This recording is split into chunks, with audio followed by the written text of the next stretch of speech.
Thank you.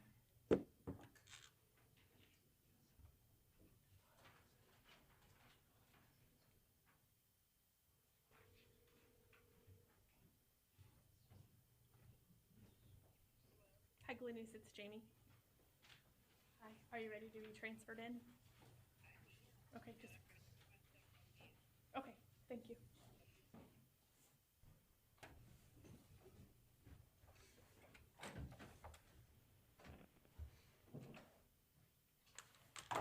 Yes, she's now with us. We're good to go. Seeing at 6 p.m., I'd like to call the September 1st, 2021 regular meeting of the Kenai City Council to order. I'd like to welcome everybody here this evening. And if you are able, would you please rise and join me in the Pledge of Allegiance? I pledge allegiance to the flag of the United States of America and to the republic for which it stands, one nation, under God, indivisible, with liberty and justice for all. Clerk, please call the roll. Mayor Gabriel, Here. Councilmember Winger, Present. Councilmember Glendenning is absent for a moment, but he'll be back. Vice Mayor Malloy, Here. Councilmember Petty, Here. Councilmember Askin, Here. Councilmember Naxtet, Here. Mayor Gabriel, you have a quorum. Thank you, Madam Clerk. Before we get to agenda approval, Council, I'd like to draw your attention to a laydown you should have in front of you with several requested additions to the packet. Action, add to item D4, ordinance number 3237-2021, amendment memo and public comments requested by the city manager and city clerk respectively. Action, add to item D5, ordinance number 3244-2021, amendment memo requested by the city manager. Action, add to item D6, resolution number 2021-56, Exhibit A, requested by the city manager. And action, add to item G11, process for hiring a city clerk, memo requested by the mayor. Vice Mayor Malloy. Thank you, Mayor Gabriel. Move to approve the agenda with the requested additions to the packet listed by the mayor. Request unanimous consent. Second. Unanimous consent was requested. Is there any objection? Seeing none, the agenda is approved. Next up, we have the consent agenda. Councilmember Naxtet. Thank you, Mayor Gabriel. I move for approval of the consent agenda and request unanimous consent. Second.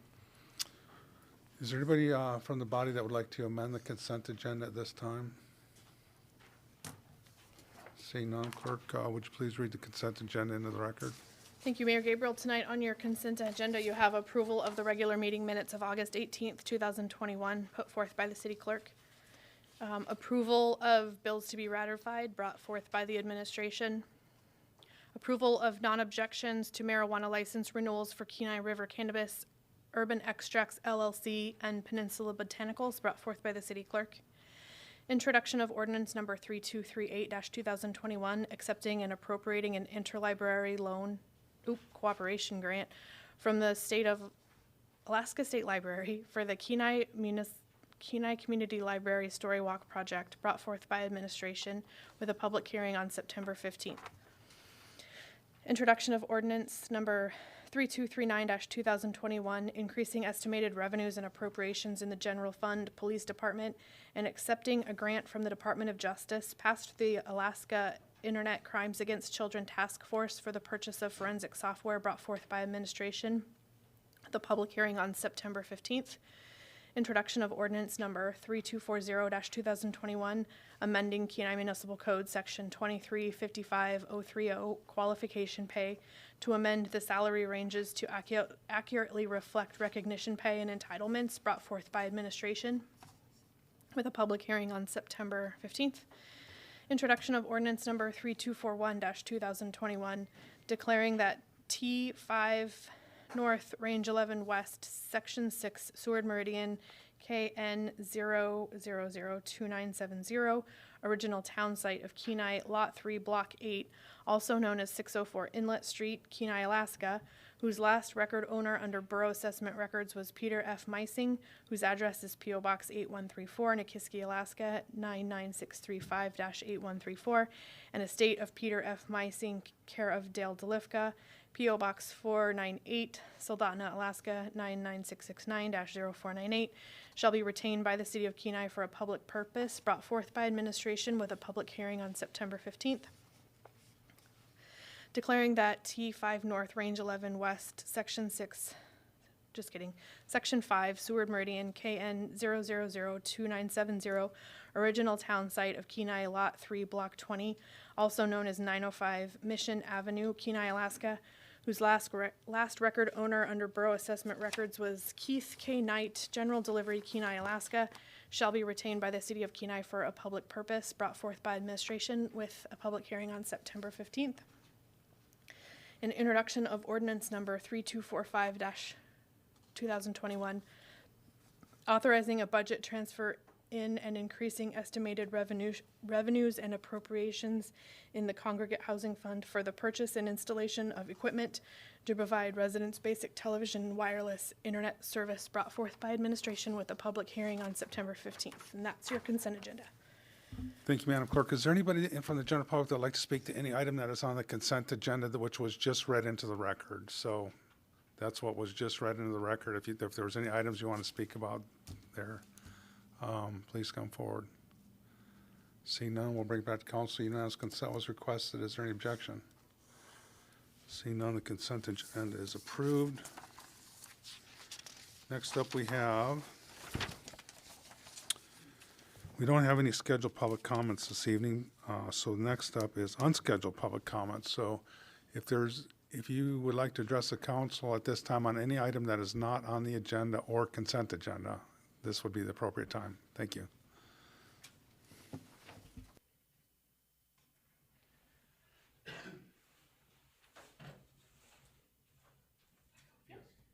Just please come forward and give your name and address for the record, please. I'd like to address the council tonight in regards to a letter that was received, notice of Kenai Municipal Code violation in regards to 1005 Angler Drive, Lot 1, Angler Acre Subdivision, Part 4.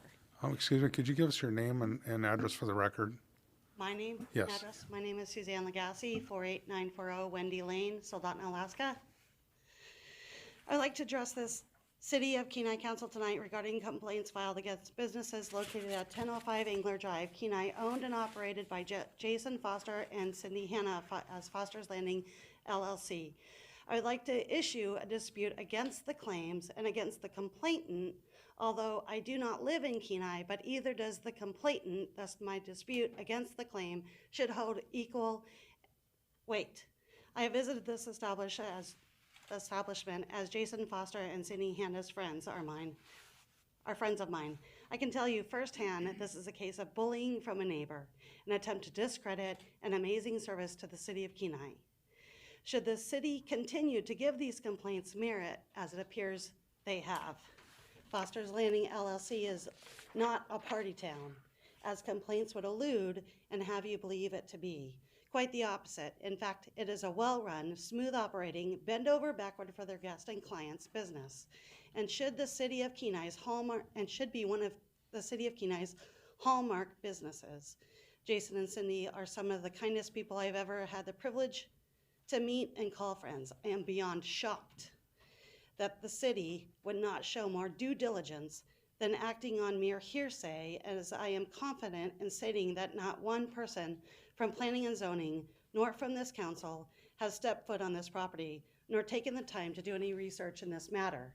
I have not seen a better run establishment than that of Foster's Landing and what it offers to the City of Kenai and its visitors. Should the city continue to give weight and undeserved merit to the squeaky wheel of neighboring properties, it would not only do itself a grave disservice, other local Kenai businesses would be impacted.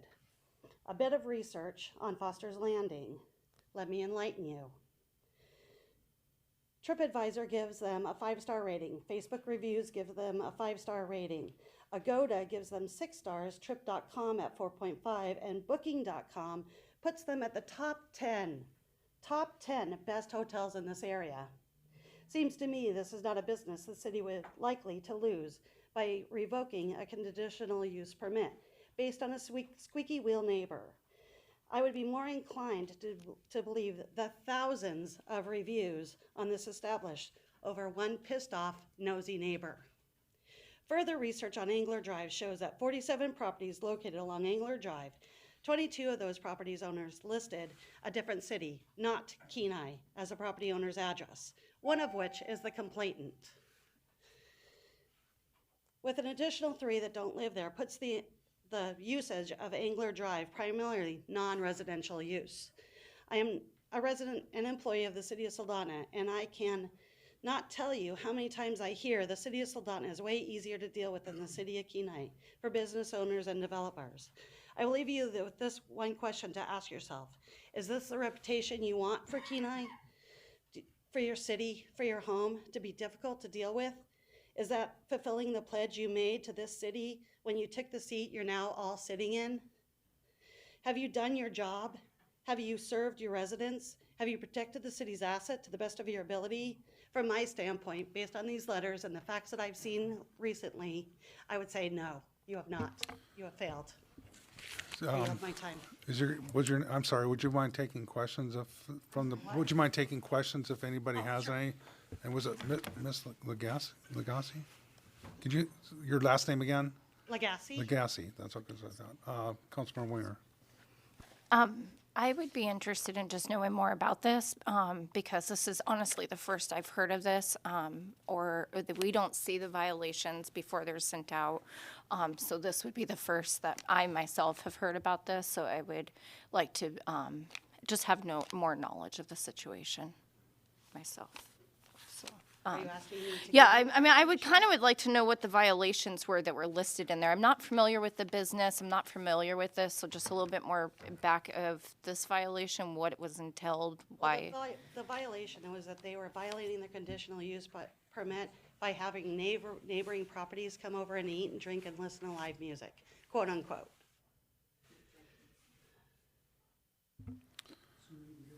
Any other questions of And this, Ms. Legassi? I'm sorry. Oh, go ahead. in a previous council meeting when a conditional use permit was being discussed, there was a lot of conversation about previous violations.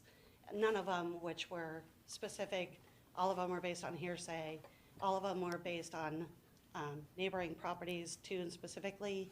I have requested public records request of all complaints for this property, as well as all complaints on any conditional use permit within the city of Saldana, and I'd certainly be happy to follow up with you once that information is received. And just another question, if I may. Go ahead. Were there any other documented complaints, I guess a noise complaint or anything called into the police or anything prior to your knowledge? As I said, I have requested all previous complaints. The city of Kenai has not responded, or has not given me that.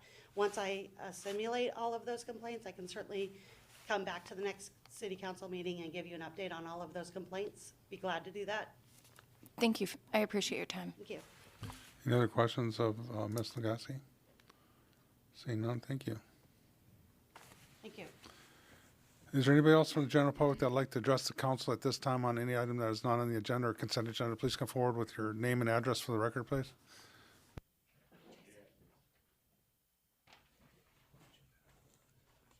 My name is Jason Foster. I'm a co-owner with Cindy Hanna at 1005 Angler Drive. We run Foster's Alaska Cabins. We purchased it from our family. The family purchased that property back in the 80s. And that property's been permitted since the late 90s. They've had cabins on it since 2002.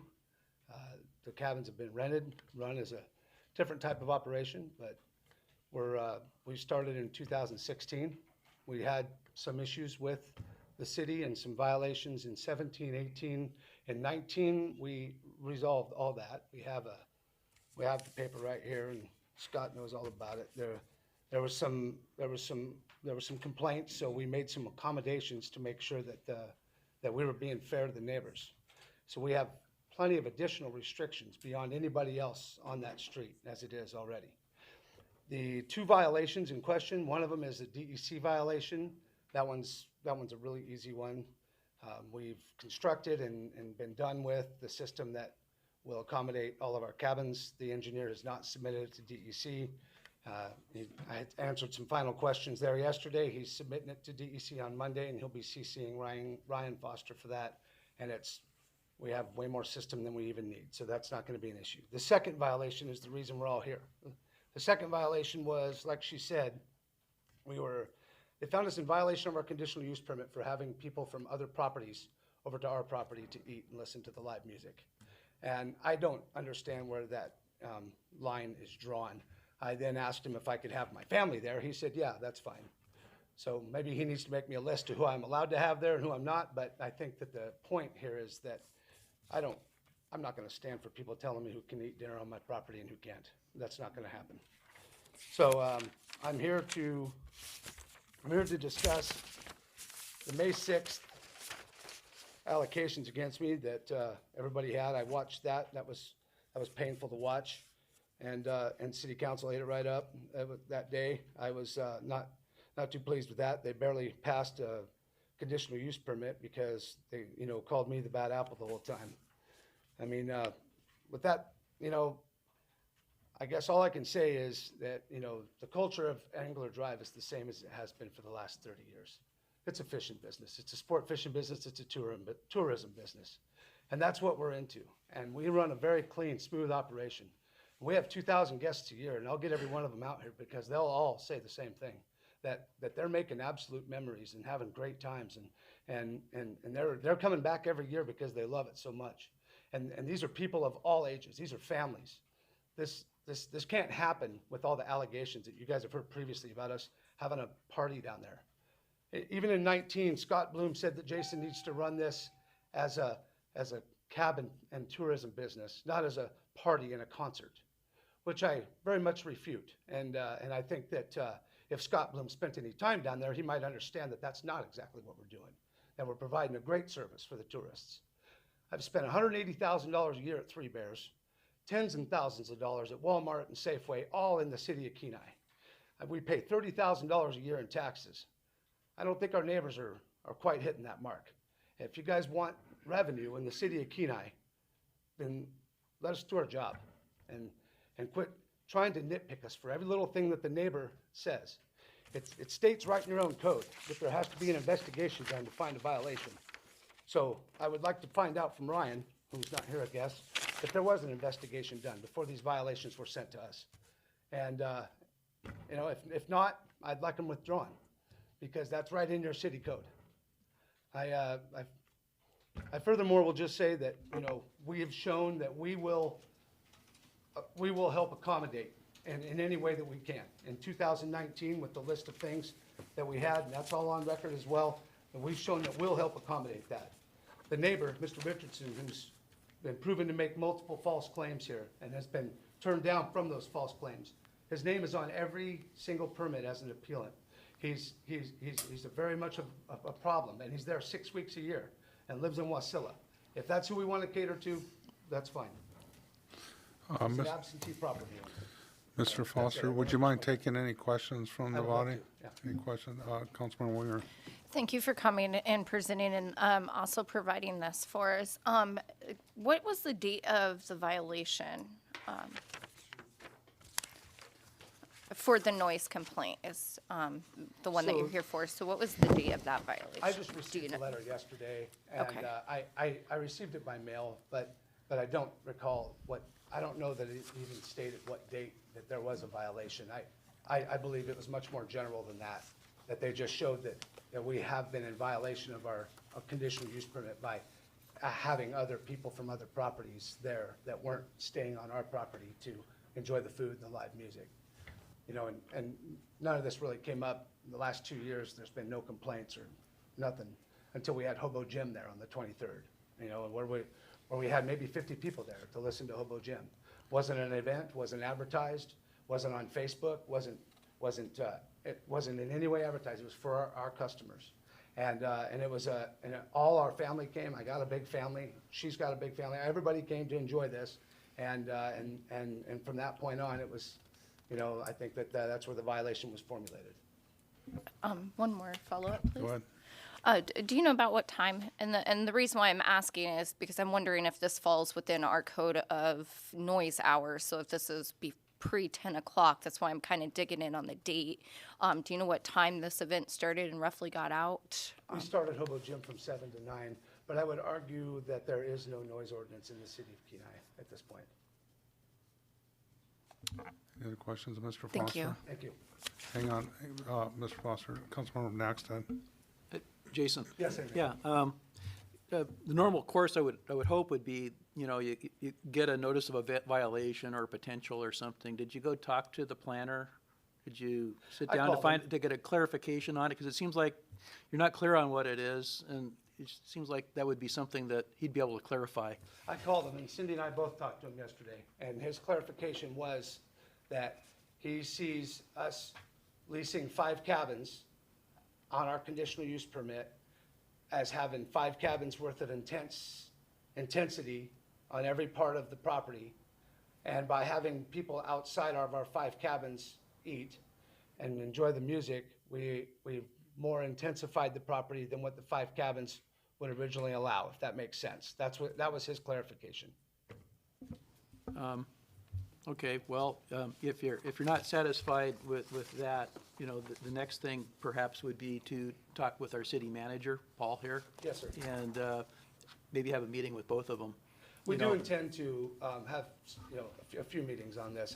I'm ready to not fight the people I'm on the same team as. I can't believe I'm here because I'm fighting with the city of Kenai, who I'm doing business with. It's hard to believe, but I really do see us all on the same team. I think that there's a bad apple that the city's trying to accommodate to, and the regime has changed a lot lately, and maybe they don't understand, what this guy's past is or what his history is or whatever. But for us to change our model of doing business around one resident on an area that really should be changed to limited commercial, because that's the way it's been conducted for the last 30 years. And we're going to be working towards that as well, but which will nullify all this. But I think that at some point in time, the city has to hold one resident accountable for false claims. Yeah, well, Jason, I think we're all kind of taken by surprise because it's I get not that. what we do. And I just got the letter yesterday. We're kind of gathering this up, but Exactly. it's kind of the workings in the city Yes. rather than what we do exactly. I mean, it's important to hear. Yes. But, you kind of, work with the planner and the city manager and the attorney. Sure. Is appropriate, and then there's, kind of a. The reason that we're here follow-up. tonight, and there's a few of us here, Henry, is because the May 6th, was pretty severe. You guys were here, you heard it, It was all against us. It was all against us on Lot 1. And we weren't there. We didn't know we were gonna have to be here to defend ourselves.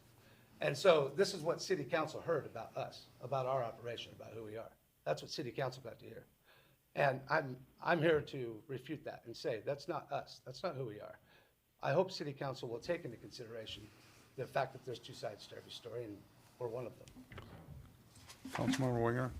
Yes, thank you. I just want to make you aware as well that in the next meeting, which is going to be September 15th, will be our next city council meeting. We will be discussing Ordinance 3243-2021, which is amending the Kenai Municipal Code for conditional use permits, clarify roles, responsibilities. I would encourage you to look into this ordinance. I don't think it's going to fit so much in your situation, but because you are a conditional use permit, I would say come be involved in this, give us your input on that. Your input is what helps us better set policies. I appreciate that, Ms. Winger, and I saw that on the schedule, and I would plan on attending that. Great, thank you. Thank you. Vice Mayor Malloy. Thank you, Mayor Gabriel. Yeah, just to follow up on Council Member Nexted's comments and Council Member Winger, Mr. Foster, yeah, there may be some other options for you, as you dialogue with the city planner and city administration, like an additional conditional use permit to cover whatever that use is, is another option. In the note it says, take action to remedy, so that's part of the dialogue that you would have with them, and that they may commence, doesn't mean that administration will commence. It says may commence. And where that goes is that goes to planning and zoning. You know, it doesn't come to the city council. It goes to planning and zoning if it gets to that point. Right. And then, you know, if there was an appeal, it would come to the council as a board of adjustment.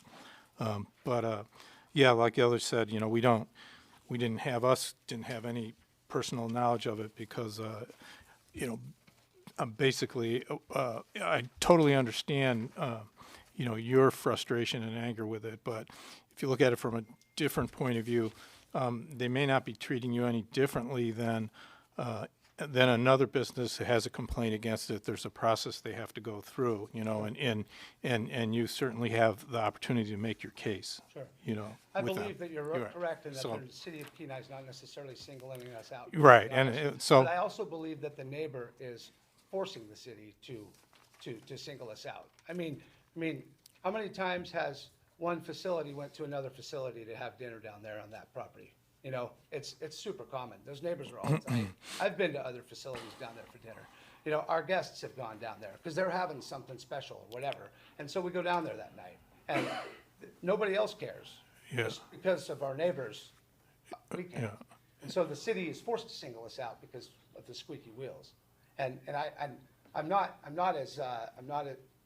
would like to eventually just ask the city straight up, do you guys want us in business here? Is that So- something you want from us? I mean, if you don't want us here and you're just waiting for us to mess up, then just tell me, because I believe we can do this anywhere. And what I'm trying to do is help you to ratchet down from that feeling, because Okay. I don't think that, I mean, I don't know who you're talking about or anything like that, and you know, as far as it's all because of somebody else or whatever, all I'm trying to say is from my perspective, the city shouldn't treat you differently than they would treat another business that somebody's got a complaint against, and you should have the full opportunity to make your case and to, you know, do what you need to do. And there's several different options that you would pursue, you know, and so I'm just, you know, again, Right. like everyone else is encouraging you to do that. Right. We're not, all of us on the council, we're not in supportive of singling out people to drive them out of business. You know, we want people to be treated fairly and have a fair opportunity to, you know, make your case if there's an accusation against you. Right. You know, and so. I appreciate that. And so coming here and telling us about this is, you know, again, we don't have any notice because we're not, you know, we're up here and this is happening down there, and Right. appreciate knowing about it, but Yeah. definitely encourage you to keep, you know, your shoe leather on the road, working with administration, you know, on this to see what you can come up with, and maybe it's something that's going to work for you, and you know, and hopefully that'll be the outcome. All So right, so thank you very anyway, much. thanks That's good thanks advice. thanks for your time and taking right. my comments. Thank you very much. Any other Anything else? questions of Mr. Foster? Yeah, I'd just like to say, just to sort of expand a little bit on, you know, well, I think most of the council here was probably a little flat-footed on this. It's not on our agenda. We don't have a copy of your conditional use permit. We don't know what the conditions of that are, what's required, so on and so forth. But yeah, as far as an administrative process that it's going through right now, that whether there's a complaint or not, that there's a, you know, sort of this roadmap that happens, that administration follows to make determinations and things like that. So it's part of the process, you know, where it goes from here. There, you know. I realized that you guys yeah. weren't aware. I mean, I did. I just got the letter yesterday. Sure. But in 2019, I played defense, and I think it's time to switch it up and play a little offense and come tell you guys right up front, this is what's going on. And, you know, the remedy is going to take some time, and there is going to be some more discussion about it, but Yeah, This is and what's looking going at this, the issues from 2019, I think were related to a septic system. Is that correct? so there was I've seen a like, septic system issue. yeah. But there was also 5 other issues. Okay. One of them was food. You know, we've done everything that DEC expected us to do, and got a letter to DEC written to the city of Kenai showing that we were perfectly within our rights to serve food to our guests. Yeah, I don't mean to get in the weeds, because Sure. this really isn't the appropriate Right, okay. venue for There that. was But it's 6 just sort of items an total. idea that there was more than one issue apparently. Yeah. So that, you know, I feel the city's probably administratively doing their due diligence. They were but certainly if resolved. it- They were if all it- resolved. Yes, yes, I said, okay. So, Councilman Winger? I'm sorry, I just have a follow-up. Do you reside on the property, or are you just operating from we this? reside on the property during the summer Okay, while we're operating. okay, So we are always there. And, you know, we have done a great job keeping the noise down. That's why you Yeah. haven't heard any complaints the last 2 years. You know, I mean, we have done a great job keeping the noise down, shutting off the music right at 10 o'clock and, you know, 3 nights a week, all the things that we promised that we would do. yes, thank you. Yep. I have one question for Scott Bloom, if possible. Is there an ordinance for noise violations? Yes, we do. It's under our nuisance laws. Do you happen to know what the time is in the evening? 'Cause this There's would've- not a specific time. It prohibits people from making loud and repetitive noises that would bother somebody of ordinary senses or something like that. Okay, so we don't have a specific time, so I could literally annoy somebody at noon in the day? There's no specific time? No, you can't annoy. Or I can't annoy anybody at any point in time? There's no after 10 or after 11? Yeah, it's defined as, you know, like repetitive noises, and it's used in a variety of senses. I would say that having a conditional use permit, so this is a commercial operation in a residential neighborhood, and part of a conditional use permit requires the use to be in harmony with the rest of the neighborhood. So this was a conditional use permit, I believe, for 5 rental cabins and a guide service. And, you know, as Jason's told you, there's other things going on there. They serve food, they have live music, and we have received complaints, I believe not just from one neighbor, but several neighbors. Primarily, I think about the music and noise. I definitely wanted to clarify if there was a time. There's not a time in city, It's there's not not a separate. time in city ordinances. It's Okay. not several. I mean, if you have that backup, that'd be great, but it's not several. Right, so it's, yeah, I guess to sum up, you're not allowed to annoy anybody at any time, I think, is what is it? Well, then you better write me violations. You better write violations, because I've Okay, got I'm 3 just- annoying loud I was kids. just trying to make a little, kind of look at the lighter side of this, but, is there any other questions from Mr. Foster? I would just like to follow up, Mr. Foster. So what I'm hearing from this is it's definitely an issue within our code, and we need to better define that time, where there is more of a cutoff where, you know, quiet time starts at 10 or at 11, because I understand that there's going to be people sensitive to noise at 5 o'clock, 6 o'clock in the evening, which isn't practical to some of us as well. So what I am understanding is we need to look at this code a little closer to define that time, to maybe avoid these I wouldn't argue situations. with that, yep, Thank you. yep. Any other questions of Mr. Foster? Councilmember Knox? Mayor Gabriel, this is, Go ahead, Councilmember Petty. yes, Mr. Foster, I would just like to thank you for coming and bringing that to the attention of the council. I used to reside over in that neighborhood and always admired your property. And I want to thank you for your business and what you contribute to the city. And we will, as the process continues, we'll be here to make sure that everything is done in a fair and equitable manner. And I thank you for coming and bringing it to our attention, sir. Thank you. Thank you very much. That was very kind. Thank you. Councilmember Knox then? Yeah, Jason, I was just looking at the violations and, you know, doesn't specifically say noise in here, a noise violation or anything like that. It's just other uses, and all uses are either permitted or not permitted in a conditional use permit. So it would seem like, and so again, you'd visit with the planner. What do I need to do to be in compliance? So I think you kind of done that before, you know. Right.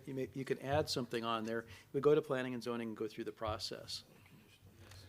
I can't do it by October 16th, when they have the right to revoke my conditional use permit in order to resolve that, but I can do that for sure. I would also lobby to say that if there was no investigation done, my attorney will probably write a letter requesting the violation to be revoked and withdrawn, And then we would have all winter to come up with a better solution that maybe works for, you know, what we're allowed to do and what the city's gonna let us do and what, you know, works with the neighborhood or whatever. You know, we're shut down. September 20th, we shut down.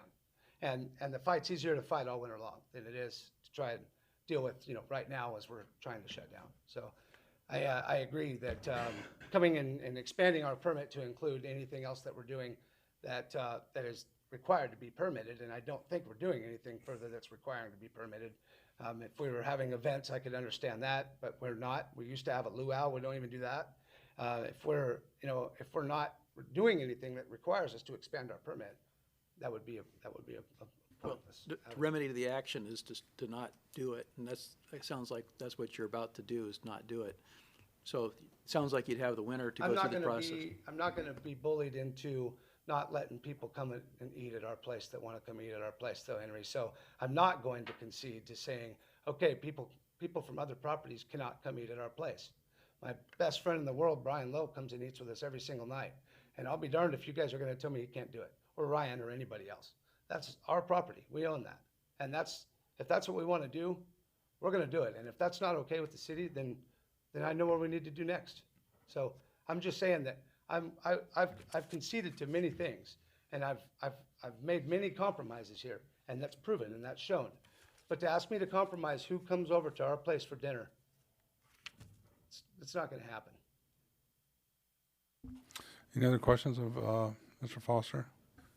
Vice Mayor Moore. Thank you, Mayor Gabriel. Not really a question, just follow-up comment. You know, again, like Councilmember Nexted said, you know, there may be another permit that would capture these other things that you're doing that you could apply for, you know, and I don't know, but that's, again, part of the dialogue, and what it says is may commence. Again, that doesn't mean it's gonna happen, you know, and if you're working on something, you know, in a dialogue with the city, you know, I expect that it wouldn't happen because you got something, you know, that everybody's working on, and part of what he was saying, I think, was he meant that maybe you weren't having the big outdoor events, you know, after you shut down, you know, which is different than having somebody over to your house for dinner, you know. Exactly. Totally different thing. Yeah, that's true. The only other comment I wanted to make is, nobody up here, you know, and I've worked with all these people for a while, disrespects your neighborhood, you know, and I don't want you to go away feeling like that, you know. Every neighborhood in the city's different and unique, and you know, we don't disrespect Angler Drive. Thank you. Okay. Thank you for that, Mr. Malloy. All right, Thank you, Mr. Foster. all right. Is there anybody else from the general public that'd like to address the council at this time? Please come forward, state your name and address for the record, please. Hello, Council. I'm Brian Lowe. I live at 1050 Angler Drive, Kenai, Alaska, 99611. So I did call the Kenai Police Department today, and there is no city ordinance on noise. So there's no ordinance on noise. I said, well, what happens if somebody's making noise? They said, well, if you got multiple complaints, we'll come over and tell you to pipe down. So I don't see how anybody can say Jason's in violations because he's playing music till 10 o'clock at night. And it's not rock and roll music. It's not a big party house there. It's an enjoyable place that tourists and friends and family come to, and they love it there. Cindy and Jason are amazing people, and they bend over backward helping people. And this violation that was mailed to Jason affects me too. So I would like to address the City of Council tonight regarding a complaint filed against Foster's Landing LLC, owned and operated by Jason Foster and Cindy Hanna. I would like to issue a dispute against this claim and against this complainant. The complaint is this complaint is personal to me, as I'm listed on the complaint as having a neighboring property, and I go to Foster's Landing frequently. So this letter says that I can't go there because I own other properties near him. The complaint says neighboring rental properties are utilizing services such as eating, drinking, live music provided by Foster's Landing. When I read this out loud, I can't help but think this is one of the most ridiculous, time-wasted complaints that has ever been written, and that the city would put the weight on this complaint so much, the next statement in the city would revoke their permit. I was total, complete disbelief. Jason and Cindy are near and dear friends that I've known for more than 20 years and find it completely ridiculous that I'm being told by the city that because I have neighboring properties, I cannot enjoy time with my friends and their business because a neighbor complained. One neighbor complained. I'd like to hear two, if Scott knows of the other one. Let me educate the city on a few items. First, I'm a longtime die-hard promoter of the city of Kenai. And so is my family who all live, work, play, and develop businesses here in Kenai. That was until I read this notice issued to Foster's Landing. I've done a great deal of developing in Kenai and on Angler Drive. Fact is, I was the first to get a conditional land use permit on Angler Drive, like in 1990.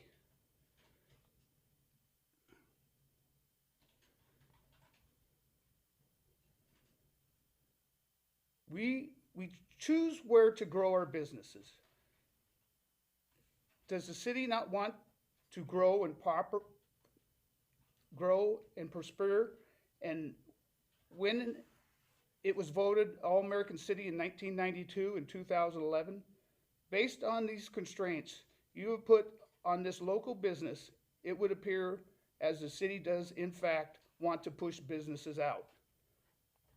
I myself had a huge issue last year, growing and expanding both business and residential developments in Kenai. The first example, per municipal code, the city has 3 months to issue a building permit. Mine took over 4 months to get issued, all while I watched prices of lumber skyrocket to an all-new time high. This delay puts the city directly responsible for my higher cost when it violated its own code. Mr. Lowe, we usually go 3 minutes. I usually give a little bit of latitude for public testimony. It's generally 3 minutes, but could you wrap up and? Sure. Thank you. So, Kenai's #1 goal is quality of life. Promote and encourage quality life elements in Kenai. I'm standing here today to inform you that the city is failing to hold up their #1 goal. The city of Kenai has talked about changing the zoning on Angler Drive to limited commercial for over 20 years. It's time to get off the potty and do it. Thank you. Thank you. Any questions of Mr. Lowe? Thank you. Everybody else from the general public like to address the council at this time? Please come forward and give your name and address for the record, please. My name's Jeff Bressler. I own Alaska Slam and Salmon Charters. I'm at 1325 Angler Drive. Jason and Cindy Foster are very good friends of mine. I think it's completely outrageous to say that, I mean, I run a business on Angler Drive. I can't go see my friends. I can't go over there and go have dinner. I mean, I think we live in the United States. We can do things like this without having repercussions. And I'm here to support them and to say that this is ridiculous. One neighbor is complaining. It's just really not fair. You guys need to do a little more due diligence before you just issue things like this. And especially on something like this, you should at least have a little investigation going or something. So that's what I'm here to say. Thank you. Any questions of Mr. Ressler? Councilmember Winger. Yes, thank you for coming in and testifying. Would you say that this is definitely a community amongst the fishing community? Absolutely. And you guys support each other and you're going to interact with each other? Absolutely. Okay, so it would be no difference than a neighborhood that had a bunch of police officers and firefighters that were to join together for barbecues. Exactly. Okay. And I mean, it's just really just not right. I would go to also guess to say that we've heard from at least 3 of you that own businesses, so there would be more that would be intermingling Is that, would you say that there's? Absolutely. Okay, And I guarantee you at your next meeting, you'll probably have every business that's on Angler Drive here. and again, I support you guys coming in to speak on the conditional use permit process that we will be discussing in the next ordinance on that September 15th meeting. Okay, So thank you. all right. Any other questions of Mr. Bressler? Seeing none, thank you. Is there anybody else from the general public that'd like to address the council at this time on any item that's on the agenda or consent agenda? Hi, I'm Christy Hudson. I reside at 1010 Angler. I'm also new resident here, but I've been coming to Jason and Cindy's place. Well, I've known Jason for over 10 years. He's like my brother from another mother. They're my best friends. I originate out of Hawaii. We've owned the property for 2 years pre-COVID, a couple of months pre-COVID. I've worked with him because I'm his good friend, and I come and I help him, and I serve people the food, and we listen to music, and we shut it down at 10 o'clock, and everyone who comes there falls in love with Jason and Cindy, and they fall in love with the property, and they fall in love with Alaska, and they fall in love with Kenai, and they come back. They come back 2 or 3 times a season because they love it so much. I live on the corner. I'm right across the street from them. I don't hear them. So I'm not really sure, and I don't have a business. But I love the community. I'm there every night, most nights. I stomp over, say hello, stomp back home. I've gotten to know some amazing people down there. So I'm not from Kenai. My family's from Alaska originally, but I've been in Hawaii for 45 years, moving to Kenai because I love Kenai so much. And everyone's like, why do you want to live there? It's hard to live there. I don't know, I'm giving it a shot. I love it here.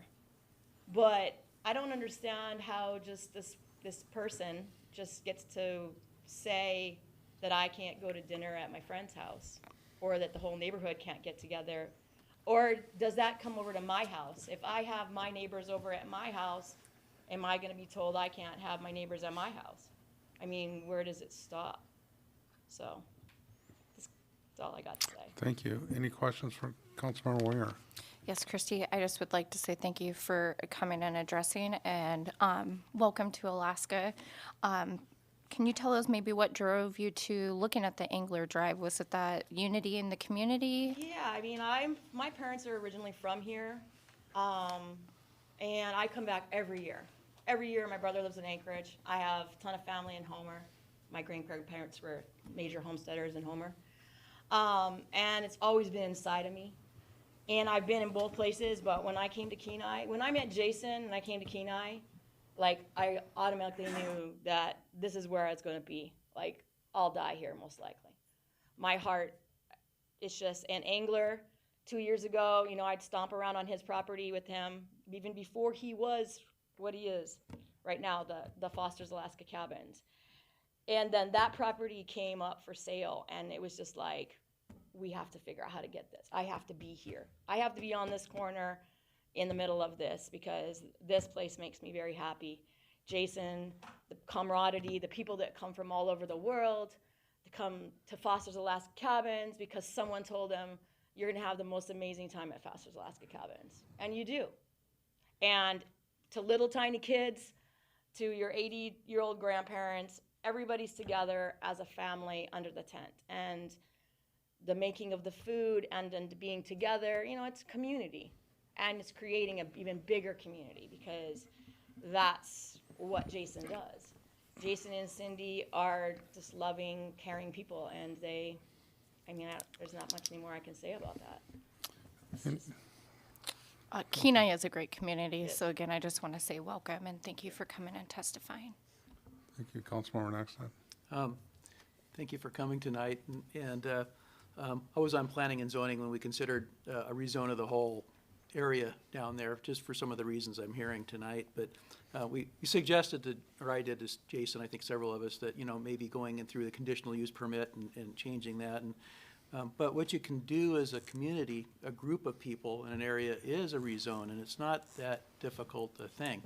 And it requires a majority and to sign on, and it doesn't have to be the whole area.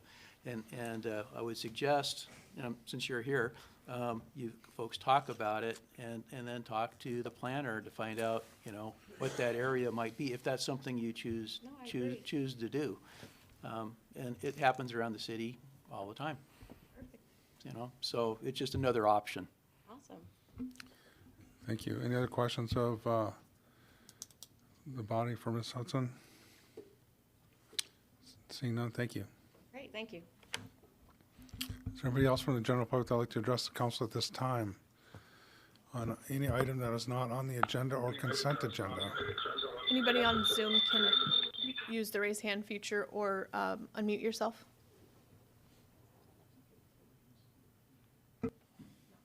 Okay. Seeing no other persons wishing to, yeah, certainly come forward and give your name and address for the record, please. My name's Steve Both. I own 1035 Engler Drive, own Captain Blythe's Beaver Creek Lodge. And again, I have people over at my place when I throw barbecues. Jason's been there, Scott, everybody. And it's kind of what we do. And, just having that letter sent to Jason saying he can't have his neighbors over makes no sense to me. But you've heard everybody else, so that's about it. I'm just here in support. Thank you. Any questions of Mr. Moab? Seeing none, thank you. Is there anybody else that would like to address the council at this time on any item that is not on the agenda or consent agenda? Please come forward, give your name and address for the record, please.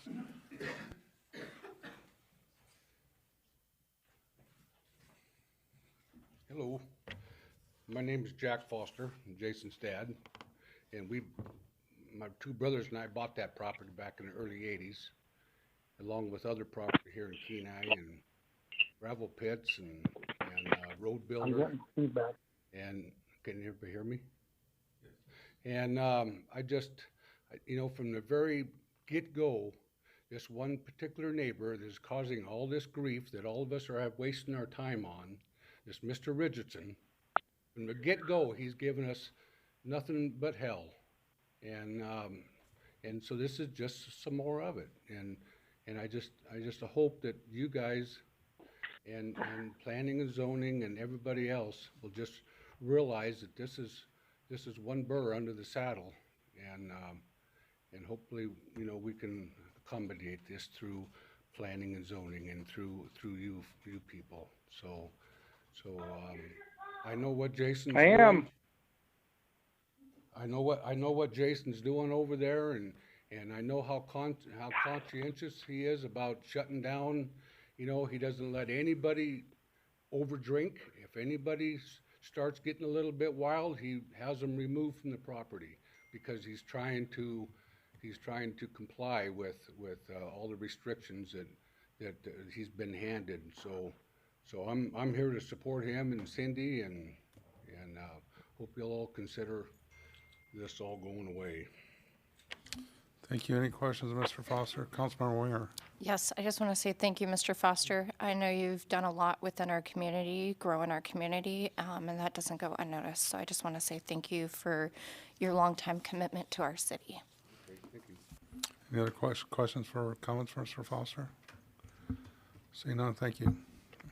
Is there anybody else from the general public that would like to address the council at this time on any item that's not on the agenda or consent agenda? Please come forward. Okay, very good. Go ahead and please give your name and address for the record. My name is Cindy Hanna, and I'm at 1005 Angler Drive. So I think everything really that's needed to be said has been said. We're running a great business.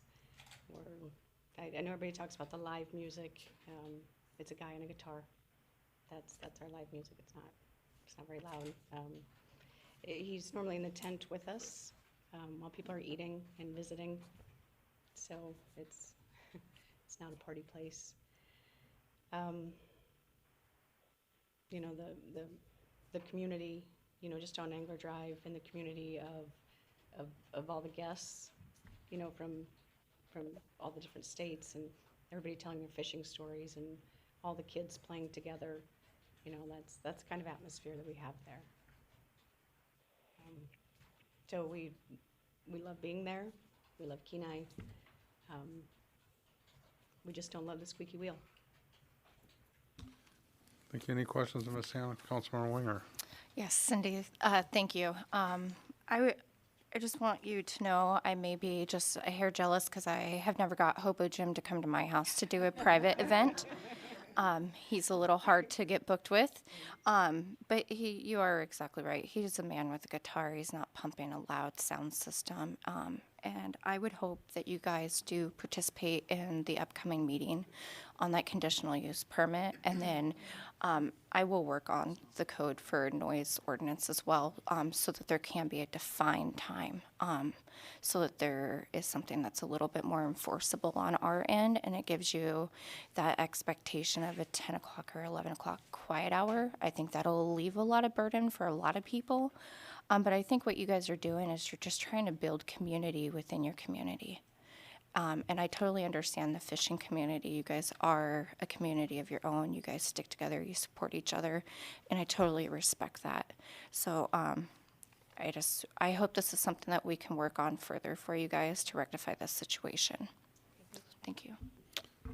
One quick note, I would like to invite all of you at any time to come out and enjoy our live music and our meals. night in our cabin. Oh, that's right. Yeah. I think that would have to be publicly noticed. But thanks. Any other questions for Ms. Hannah?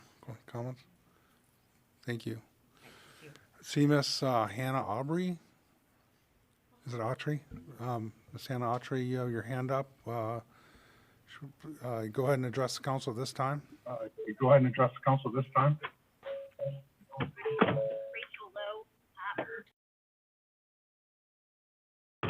So I don't know how to change it. Ms. Autry, can you hear us? Can you hear me? Yes. Okay, sorry. It's actually Rachel Lowe. That was set up for my daughter's school when she was doing Zoom, and I do not know how to change it. Okay. Go ahead. You have the floor. My name's Rachel Lowe. Address is 411 Edie's Way, Kenai, Alaska. I'm a lifelong Kenai resident, and I've known Jason and Cindy for many years. They're good family friends, and, you know, we consider them family. And what they provide to our community, it is a community within a community, but even more than that, they provide funding to help support the Kenai. And to me, that is, especially with COVID, it was detrimental to many businesses. And it's so nice to see a business thrive and bring money to our community. And the amount that they do is a substantial amount. And I think we can all appreciate Kenai growing. I also, at one point in time, for about 22 years, lived on Angler Drive, and our family had a lodging and fishing business, and very common for that community to have barbecues and invite all the neighbors and the other businesses, because we all work together, we all rely on each other. And that's the nature of that road, that area. So I understand that there is someone that's complaining, and they're not on Angler Drive, but they're right next to it. But they're well aware of what that is mainly primarily businesses there. And what's going on there is not out of the norm. And it's unfortunate that they are being targeted by this person, because this has been going on for 20 plus years with other businesses. And it isn't a party place. It isn't where people are acting wild. It's something where someone can go enjoy food, enjoy their friends, and listen to music.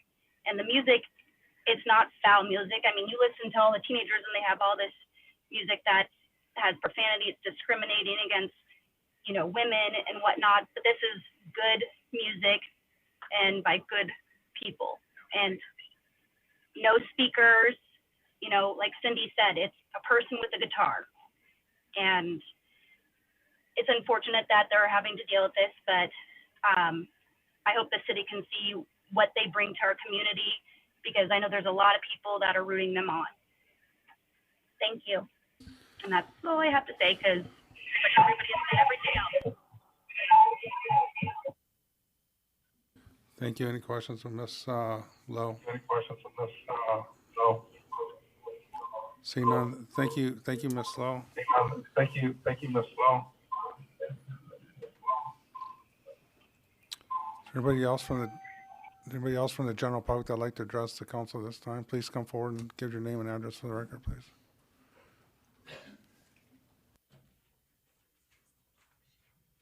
I am Abby Hanna, and I live at 47035 Francis Helen Avenue in Soldotna. So although I am not a Kenai resident, I have felt the community of Foster's Alaska Cabins being there on Angler Drive. I've got to meet a whole bunch of all the other businesses I didn't know existed until going down there, feeling the community, things like that. The music, most nights when we do have music, which they have accommodated to 3 nights a week, we stop at 10 p.m.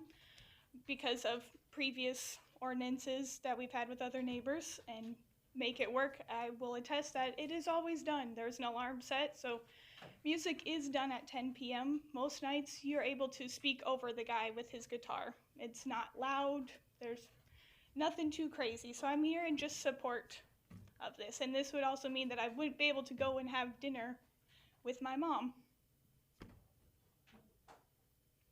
And that's all I have. Thank you. Any questions of Ms. Hanna? Councilmember Winger.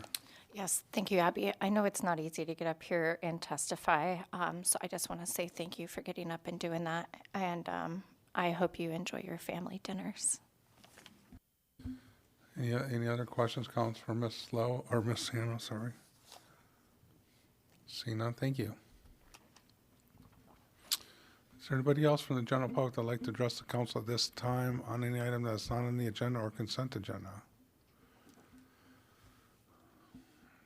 Seeing none, we'll wrap up unscheduled comments and move to public hearings. I'd like to note that Councilmember Glendenning joined us at 7:25 p.m. First up, we have item D1, ordinance number 3234-2021, increasing estimated revenues and appropriations in the Airport Improvements Capital Project Fund, amending the city's professional services agreement with HTL Engineering Consultants, accepting grant funding from the Federal Aviation Administration, and issuing a purchase order for construction of the 2021 airfield drainage rehabilitation project at the Kenai Municipal Airport. And I'd like to note there is a substitute ordinance 3234-2021. Councilmember Nexted. Thank you, Mayor. I'd like to enact ordinance 3234, 2021. I'll second. Is there anybody from the general public that'd like to speak to ordinance number 3234-2021? If you're on Zoom, you can use the raise hand feature or unmute yourself. Seeing none, we'll bring it back to council. Comments from council? Proposed amendment to move the substitute. Councilmember Nexon. Yes, thank you, Mayor. I move the substitute ordinance 3234, 2021. Enact. Second. Very good. Discussion from council on moving the substitute. Seeing none, clerk, please call the roll. Mayor Gabriel, Yes. Councilmember Winger, Yes. Councilmember Glendenning, Yes. Vice Mayor Malloy, Yes. Councilmember Petty, Yes. Councilmember Askin, Yes. Councilmember Naxtet. Yes? The motion to amend by substitute passes. Thank you. Council, we now have before us ordinance 3234-2021 substitute. Comments, deliberation from council? Seeing none, clerk, please call the roll. Councilmember Winger, Yes. Councilmember Glendenning, Yes. Vice Mayor Malloy, Yes. Councilmember Petty, Yes. Councilmember Askin, Yes. Councilmember Naxtet, Yes? Mayor Gabriel. Yes. Motion passes.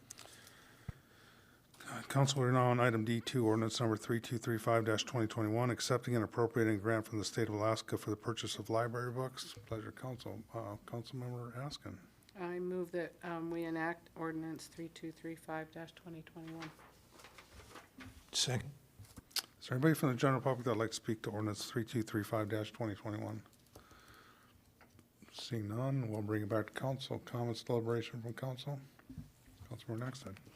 Just like to say, this may be one of the revolving grants that the library gets, but almost every meeting, seems like there's another grant that comes up and that they've applied for and that done the work, and then, of course, they have to account for all the stipulations and everything. So I do appreciate the work that the library is doing to bring these forward to us. Thank you. I'd also like to note that our librarian, Ms. Wolf, is in attendance this evening. Councilmember Winger. Yes, thank you, Mayor Gabriel. I too want to say to Katja Wolf, I just want to say you guys are doing a great job over there. I appreciate all the hard work from your staff, the programs that they've continued to execute, even through the COVID, which has been kind of hard for a lot of people to navigate and move to online. So I just want to say you guys are doing a great job. Appreciate you guys, and just want to pass that off to your employees as well. Thank you. Any other comments, deliberation from council? Seeing none, clerk, please call the roll. Councilmember Glendenning, Yes. Vice Mayor Malloy, Yes. Councilmember Petty, Yes. Councilmember Askin, Yes. Councilmember Naxtet, Yes? Mayor Gabriel, Yes. Councilmember Winger. Yes. Motion passes.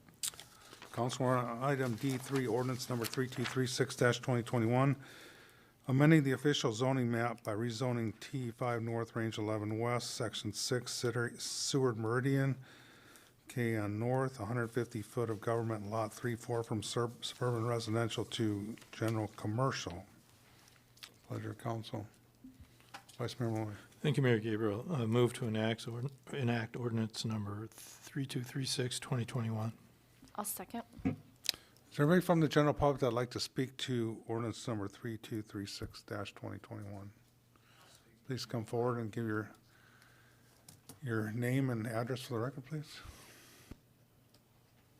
Well, you're gonna make me look up my address down there. I've only been here a year. I think I know. You can just go ahead and say resident of city, whatever. My name is Don Oler. I'm the construction director for Canarsie Indian Tribe. I reside out in North Kenai off of Misfit. Close enough, thank you. Okay. According to a previous meeting here, there was the church south of the property that's in question.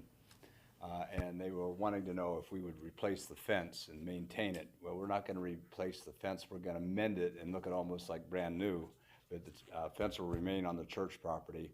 And we will be tying in, we noticed a section of their fences on our property, so we're gonna tie into that fence that they have. And so there'll be a partial fencing put up, and it'll be the same height. So, and the only thing is, as far as the zoning, is suburban residential. Never heard that term before, but there's no access. It's just dead for if you was to do anything residential with that property. So we have plans for that property to be commercial use. We're starting next spring on two projects there on that property. We initially were trying to contemplate putting a couple of greenhouses. And that didn't work out because of the tribal members and what we have planned for senior housing in the future. So we're moving the greenhouses out of Ames Road. And as a matter of fact, I'm soliciting contractors right now for civil, electrical, and mechanical. So other than that, that's all the comment I have. There seemed to have been some misunderstanding on the intended use of that property. We considered a conditional use permit, but we just figured we'd go for zoning because eventually we're going to use it all for commercial anyhow. So that's why we're looking for council to approve the zoning. Very good. And just for clarity, you have two adjoining lots that are zoned general commercial, is that correct? to this On property? that parcel, I think there's still property lines, and there was an easement through there, but that was only for the trailer park that was once there. And so right now, there's just no easements going to that. Yeah, but you own, your organization owns the adjoining lots to the one they requesting to be rezoned, is that correct? Yes, that was sold as a single. There you go, yes. Yes, and answer your question, yes. Thank you. Any questions, Mr. Waller, for questions, comments? Seeing none, thank you. Is there anybody else in the general public that would like to speak to ordinance 3236-2021?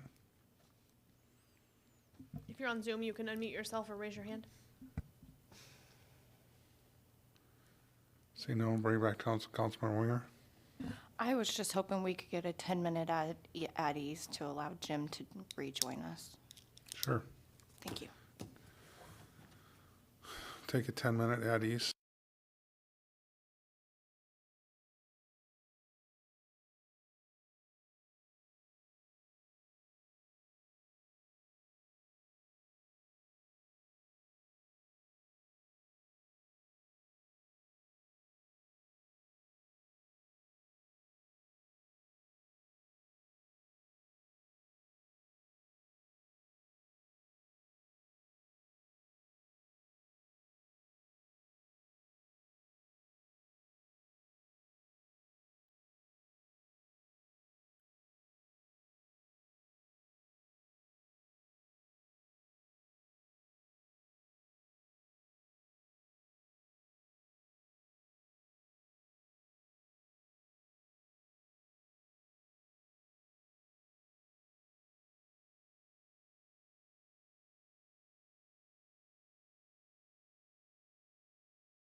we go. We've got Miss Councilmember Petty.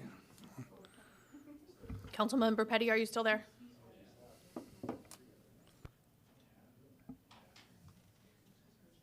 Yes, ma'am. Thanks.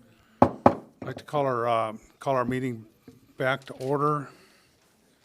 Council, we're on item D, D3, ordinance number 3236-2021. We're going to bring it back to council. Vice Mayor Malloy. Thank you, Mayor Gabriel. I appreciate Mr. Orr coming and speaking to the council and clarifying some of the proposed uses. This is recommended by Planning and Zoning, who went through this also, recommended to us. It makes a lot of sense to me to rezone, to grant the rezone request, to rezone this property to general commercial, so I support it. Thank you. Any other Councilmember Naxton? Yeah, I too concur with Planning and Zoning's recommendation to rezone this to general commercial. The parcel to the north is general commercial, much larger, and this would just add on to that. And it fits our code, and it fits the current use there, so I'll be supporting this. Councilmember Glendenning. Yes, I'm going to chime in and say I concur also, and just thank you for you and your group's efforts to revitalize our town and bring a little more energy, and we're looking for projects like this, and thank you so much. We have a lot. Good. Councilmember Winger. Yes, I just want to say thank you for coming in and speaking to us on this. And I too look forward to your guys' continued growth within our city. Any other comments from council? I just echo my colleagues' comments here that I believe that this does make sense for what you're trying to do and would help facilitate probably some of your future activities by utilizing those parcels. So with that, I'll ask clerk, please call the roll. Vice Mayor Malloy. Yes. Councilmember Petty. Yes. Councilmember Askin. Yes. Councilmember Naxtet. Yes? Mayor Gabriel. Yes. Councilmember Winger. Yes. Councilmember Glendenning. Yes. Motion passes.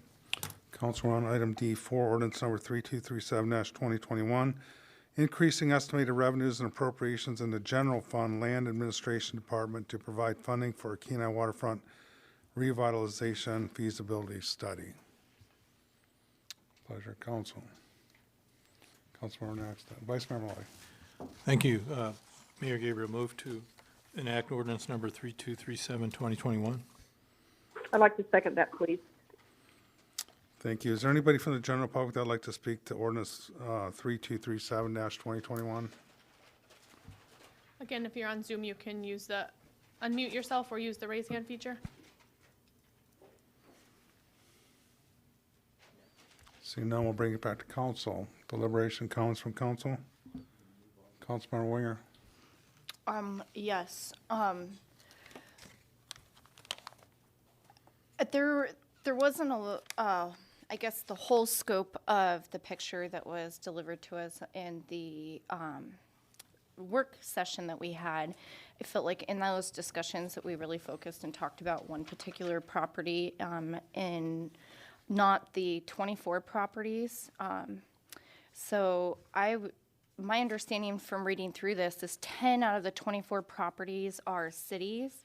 And I was wondering if Mr. Ostrander could speak to those 10 properties and in our land management plan and sell plan, what has been identified with those 10 properties? And some of my concern goes to why would we be paying for a study on 10 of our own properties as well as 14 privately owned properties? Mr. Ostrander. Thank you, Mayor Gabriel. Councilmember Winger. So two parts to the question, I guess. The first part, the 10 properties, and I couldn't tell you for sure how many of them, but the majority of them are under an active lease right now. They're both tidelands and upland properties, the city-owned properties. And the intent of this feasibility study is to determine what the city can do in a multitude of ways to incentivize the type of development that the community wants in this area. So That can take several forms, I think. You know, we need to look at the zoning of the area to determine whether or not the zoning is appropriate for the type of development that the community wants. Are there regulations in place that potentially should be changed to incentivize that type of development?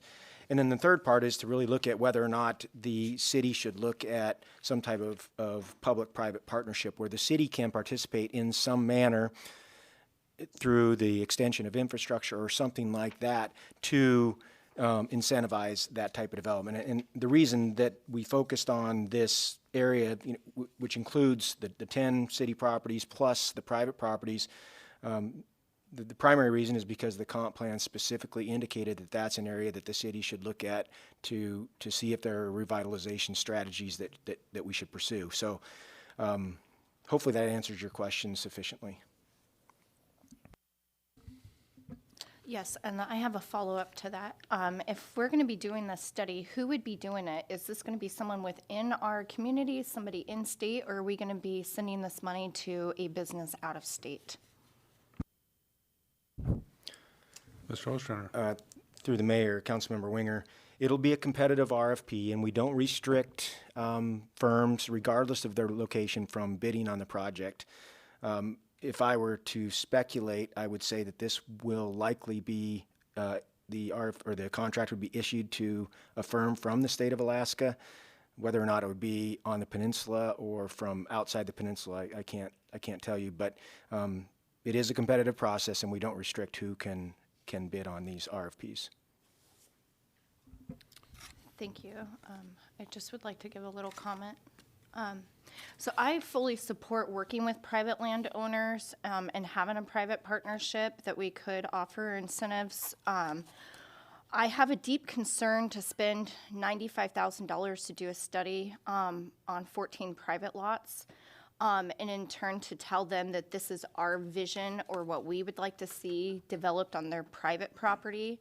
I have some concern that if we start telling private business owners what our view of their properties are, what we would like to see them do with their properties, that could actually impact future investments and development within our city, because they're always going to think, if I buy this land, is the city going to do a study and tell me their vision of our land? I think we could put this $95,000 into incentive program and have regular conversations. We had already heard from a couple of those property owners, the conversations of what they would have in mind for their lands. One word that came to mind when talking to people, that this is a form of government overreach, and there's a lot of concern to the city deciding to tell businesses or private property owners what their vision is. As much as I would support continuing to work with that private person and having a relationship, I would just really prefer to see this $95,000 go directly to the people to help with an incentive plan and not overstep our line of saying, hey, you've had this business or this land for 40 years, but this is our new vision. I do see this being a great aspect for the city to develop and grow our city by working with those private partnerships. But to study and tell them ultimately this is our vision for your land and your business, I don't see that going over very well with a lot of people. And again, as people said, that this is a form to them of government overreach. So as much as I support working with private and doing a private partnership and doing something, I will not be supporting this study. Any other comments from Vice Mayor Malloy? Thank you, Mayor Gabriel. If it's okay with the chair and the body, I'd like to just move what should be non-controversial, the amendments, because this went through our commission process, just to get that into it, and then after that, just talk about the merits, if that would be okay. Yes. Because it went to, airport, harbor, and planning and zoning, who all recommended it. Very good, thank you. Okay, so this is a part of the laydown, and so on page 2 of the laydown, and it's to fill in the blanks in the ordinance. That's on page, looks like page 24 of the packet. So I would move to amend ordinance number 3232, 2021 by replacing the blank in the sixth whereas with the words enactment by unanimous consent, and the blank in the seventh whereas with the words enactment by unanimous vote, and the blank in the eighth whereas with the words enactment by unanimous vote.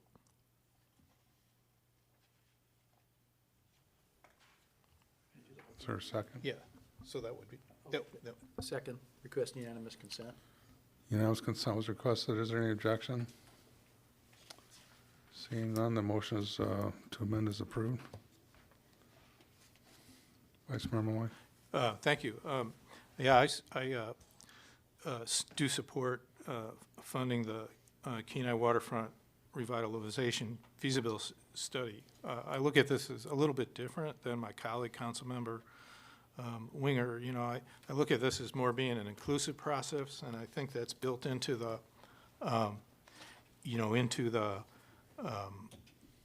process for the feasibility study, and certainly was discussed in the work session that we had earlier in August. And as Councilmember Winger noted, there was property owners from the community that were at that work session, and we're very much excited about having a feasibility study, and had some ideas that they presented about how they would like to see development of their properties and development of the waterfront, you know, and the ideas that they had.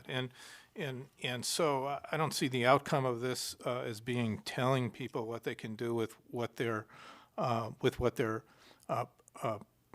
these 14 private property owners, what they can do with their property, but more like, you know, these are a lot of opportunities that you may have for developing your property, and then, you know, implementing that. It would take a while. Implementing whatever that vision in would take a while, and they would certainly have the opportunity to participate in that vision. And if the vision didn't fit their property, you know, they wouldn't have to participate. I mean, you know, nobody is going to make someone put a waterfront restaurant in a property if they don't want to. So I don't see that as being the intent or where this is heading in any way. I kind of see this as seed money to get consultants to help with all the a lot of the, you know, the macro look and also the micro look, you know, like what could happen there, but also what's going to need to happen to make some of those things happen. And some of those were mentioned by the city manager. It could be, you know, like maybe some zoning changes, and that certainly happened with the airport with, you know, where there was a study and a lot of recommendations out of the study in 2003, 2005, and then, you know, many years there was development of that, and there was a lot of planning and zoning involvement in the implementation of that, you know, those recommendations, and not all of them were accepted, you know, and I'm just using this as an analogy, you know, because they're different. That's all city property, and this isn't all city property, so it's a little different. But, you know, my colleague, Councilmember Naxted, came forward with the, you know, new zone for the airport, and the airport reserve line came out of that, and that all went through planning and zoning too. And I see two of our current members here, and the chair who served on that longer than I've sat here, and thank you for your service, Chairman Dwight, you know, was certainly involved in that. And then there was other things like, you know, we had this long process for developing incentives, and we developed incentives, and we redid the, you know, the how to lease and sell airport land, and we took care of issues that we have with sale and exit strategies for businesses for outside the airports and so on.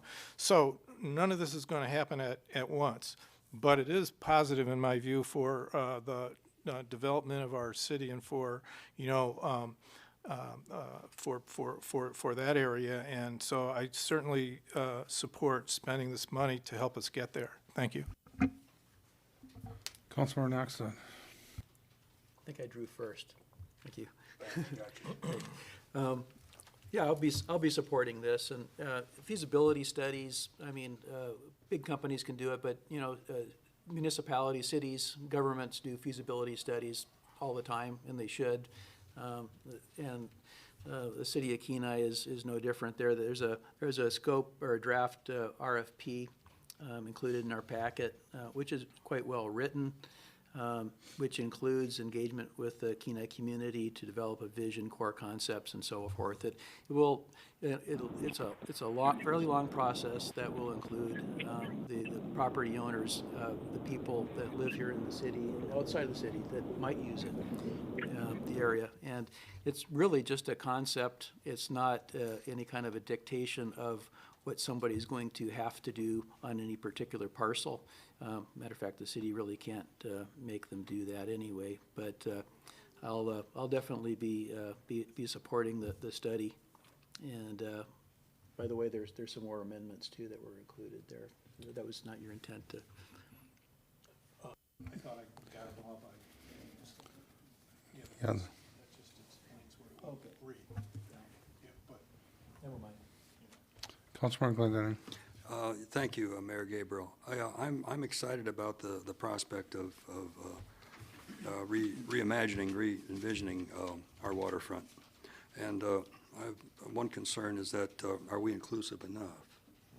You know, we're doing this Bluff Erosion project, which to the casual observer, there's the waterfront, you know, from our city dock all the way down to the mouth of the river.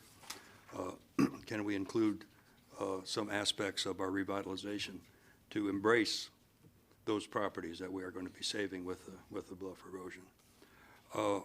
Another concept is that this actually, we quote our comprehensive plan, but this actually touches on a reevaluation, a refocusing of the comprehensive plan. And I would ask that the consultant that we may hire work with planning and zoning to flesh out the improvements, if we'd like to use that word, the changes, the vision, and put that into our comprehensive plan. I also would ask, do we have the ability and the talent in-house to do this? We have talented people. Can they take on to some of this project, because it involves an understanding of our zoning. It takes an understanding of our fisheries industry and some concept of what it takes to invite tourists to come into our town. At the August 4th meeting, the little slogan, little buzzword is, let them come to the Y and turn right. Let them come to Kenai. Let them see what it is, and how do we excite that? These are all questions that I've heard. Also, we have on the books a concept for a harbor master plan. Okay, these properties encompass our harbor, and it touches the fishing industry and reaches across the river to properties that are now being developed over by VIP. And can we be a little broader based in our outlook? And I would just ask that we really look and see what practical measures we can offer those who would participate. And I would hope that the advisor that we hire would look at city incentives, the city's ability to help a property or an area reimagine themselves. It's going from a commercial, say, to a tourist center environment, or something that would embrace year-round activity. And then lastly, I would really like to say that the timeline that we have is really aggressive. We're looking at finishing this up in March. If we're going to really look at it, involve our commissions, especially our planning and zoning and harbor, I think this might take just a little more time. And I would ask that in the RFP that regular, not reports, but advice and consent be taken from not only council but from the commissions that have been touched by this. I will be supporting this, but I would like to see that I know we have talented people. Is there any way that we can do it in-house and at least recapture some of that $100,000? A general question. Thank you. Mr. Ostrander. Thank you, Mayor Gabriel. Councilmember Glendening. So I'll take the in-house, there is going to be a significant amount of effort that we'll have to provide in support of the consultant. There are elements of this feasibility report that I don't think we do have the talent in-house.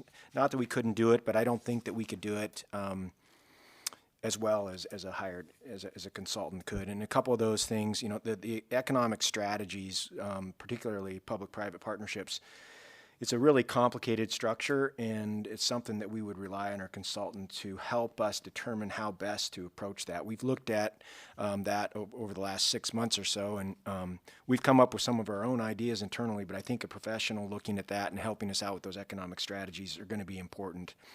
On top of that, other incentives that the city could provide is something that I think the consultant can help identify, that we probably don't have that immediate internal talent to do that. So I do think it's important. It's not going to be without a lot of time and energy on the part of staff to help this through, particularly when we're working with the community and working with the commissions and the council as we go through this process. I do think that you're correct in that the timeline might be too aggressive. March might be too aggressive. When we get to selecting the final consultant for this, that'll be part of the negotiation to determine what the proper length of this is. Since we haven't done this before, we just sort of took a stab in the dark at what we thought it would take, which was 6 months. It could take longer than that to go through this process. And then on your last comment about some of the areas around this that could be considered, I agree that the city should likely look at those at some point in the future. Old Town is probably right for a similar type study. If we can get the federal funding and get that Bluff project initiated, I think that's something we should look at it as well. I think focusing it on this area that was specifically mentioned in the comp plan and keeping it more constrained is going to give us a better product than if we expand it more than what we have now. So I think the area that we have is, it's 140 acres. It's large enough to be a good study area, but it's not so large that it's going to water down the final product. Councilmember Glendening. Councilmember Raskin. I'm going to support this. I think the comprehensive plan is going to be forced to change by our changing fishing industry, and I would like to see that we revitalize that area. Also, I think the Bluff Erosion project is going to go a long way towards helping us preserve Old Town. Councilmember Winger. Yes, I have a follow-up for Mr. Ostrander. For consultant and economic strategy, are we not able to work with Cape Head and Tim Dillon on support for that? And then where would our project manager, I believe that you said we had hired recently a project manager, where would they fit in? We haven't heard any input on this from them. So where would they fit in to support this? Mr. Ostrander. Thank you, Mayor Gabriel, Councilmember Winger. We have talked to Tim at Cape Head significantly about this project, and they do provide great support for the city, not only the city of Kenai, but all the cities across the borough, as well as the borough itself. Them providing the economic strategies or the financial analysis of this is not something that they would do. So they are not the entity that could help us do this. As far as the project manager, the primary contact for this project is not going to be within Public Works. It'll actually be within my office. Christine Cunningham will be the primary project contact and manager for this project. I just would like to follow up on that. Is there a reason why Christine would be the project manager on this within your office and not using our project manager that we hired for this? I'm a little confused on what we're going to delegate to use him for or what we're going to keep in office. Mr. Ostrander. Sure, through the mayor, Councilmember Winger. So our capital projects manager is exactly that. He's a capital projects manager. So capital projects would be the ones that he would manage. This is a service contract for a consultant, so it's different. So residing within the city manager's office is appropriate, and Christine has been involved in every step of this process, so I think she's the most appropriate person to be the manager. Just a follow-up, does she have a project manager background? I guess that's where I'm confused. It seems like we're allocating. Through the mayor, Councilmember Winger, she is a special projects coordinator, her title is special projects, so this is one of the things that's specifically in her job description, and yeah, she's got experience managing similar type contracts in the past. Okay, thank you. Mayor Gabriel, Yes. I would like to Councilmember make, Pettit. at this time, if I can raise my hand. Yes, go ahead. Thank you. Yes, I will be supporting this. I think it's very forward-thinking and not overreaching, and I agree with things that Vice Mayor Malloy said in his enumerations. Also, having a consultant do this outside of house gives a non-biased evaluation so that there wouldn't be any conflict of interest, and utilizing these resources to provide this this plan would put us, oftentimes there's some grants available, and if you do not have a feasibility study, that's the first step, and you wouldn't even be available to look at resources that might come available to help with infrastructure to move forward and make this even a more robust opportunity. So I will be supporting this for all those reasons. Thank you, Mayor Gabriel. Thank you. Councilmember Glendenning.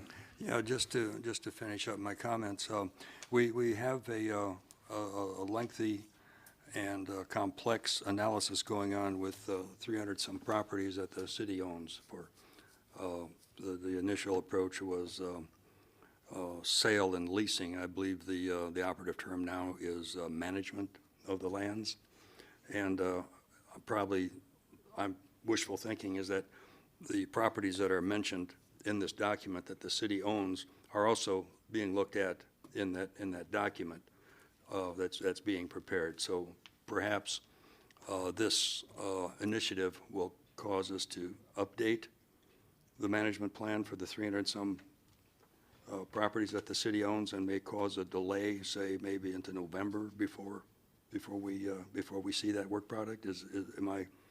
Am I assuming a calendar deadline, or that would be put on the back burner till we do this? Mr. Ostrander. Thank you, Mayor Gabriel. I was actually going to, Councilmember Glendenning, was actually going to tell council during my city manager's report that you're going to get the final draft of the land management plan at the next meeting.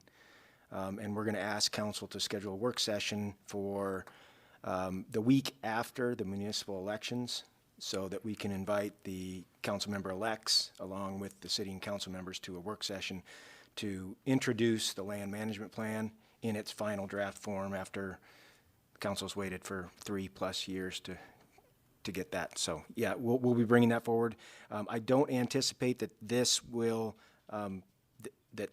slow down the land management plan. Based on some of the recommendations here, it might require an amendment to the plan afterwards, but I don't want to slow down the introduction of the land management plan any more than we already have. I'd like to continue to pursue that, basically in concert with this. Okay, yeah, it'll be good to put a bow on that project, and then we can look comprehensively at the lands that the city owns and the initiatives that we're starting. And I'm in support of reimagining the waterfront. I just would like to again see that our fishing industry, of course, is honored. We look at the condition of the harbor and the mud to make sure that we're going to have something neat and groovy there, but we're silting in. Maybe we can get the Corps to help us with a dredging project. I don't believe we've dredged it. And maybe we've been lucky in that aspect. And then along with this, this would dovetail with something that's already on the books, and that's a harbor master plan. This might be the harbor master plan. This could be, you know, what we're going to do with the water, because the water and the activities on the water, and even the tourists coming to watch the associated fishing industry, much like happens in San Francisco or other places where we have the Cannery Row tourist interest. I think with some imagination and maybe some fortitude on our part, we can have something good come true. And I'm glad and grateful for all these questions. I would like to see if we could do it in-house, but your point's well taken as to what we're looking at. We had a project with the airport, we reimagined it, and we did it largely in-house, but maybe we'd been working airport issues in a more focused manner than we have in the harbor. We've taken our harbor for granted largely, and now its time has come. So with that, I'll close my comments. Got a quick question for Mr. Ostrander. Was Ms. Cunningham involved with the airport lands lease rewrite? Thank you, Mayor Gabriel. Yeah, she was basically the project manager for both of those. And the management, our general land management plan that you're going to release? Yes, that one as well. Very well, thank you. I just wanted to say that there's things about, feasibility studies, and people look at it like, Jamie in our work session started out with why do we do things? We don't do them just to do them. There's a purpose. So I think there was some original outreach that happened not too long ago where we had folks from the community that came in and spoke about what they would like to see happen on our waterfront, and I think there's a level of agreement that there's it's probably one of the most underutilized.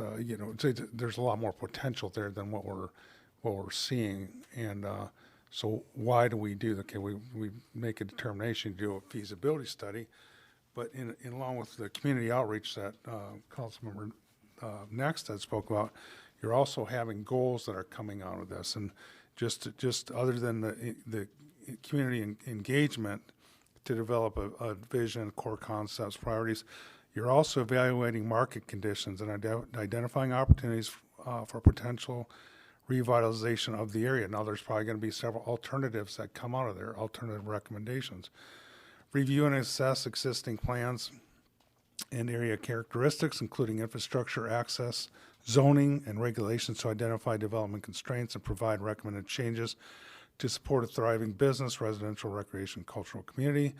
Review existing infrastructure needs down there. I mean, it's an all-encompassing, holistic approach to this instead of just sort of looking at one property owner down there and saying we need to do this. I think that there's value in develop. You don't when you build a house, you develop a plan set that tells you how to build that house from the ground up. I would like to ask that we do some outreach to the not only to the commercial fishing processors down there, but to the commercial drift fleet that uses that area, and make sure that they're well represented as far as the community engagement part of that. And I hopefully that, and maybe that might be on your radar, but there's a point of saying we're sort of looking at maybe expanding it to new opportunity, but let's also look at and engage the existing, not only the processors, but the individual fishermen also through UCETA probably. I imagine. Councilman Glendinning. Yeah, so to your point, Mayor Gabriel, was just recently in the past few years that the Port of Kenai actually ranked in the top 30, 35 for value of seafood product landed. This is dollar value within the United States of America to include the East Coast. So we've been living off our legacy, and there's still room for commercial fishing, but I think commingling the idea of the commercial fishing and just magnifying the positive potential of our water, our waterfront, and the view of the mountains. I mean, it's just wonderful. I'm very hopeful that something positive will come out of this, and I know we'll get people to come to the Y and turn right and come to our town. Thank you. Thank you. Councilmember Winger?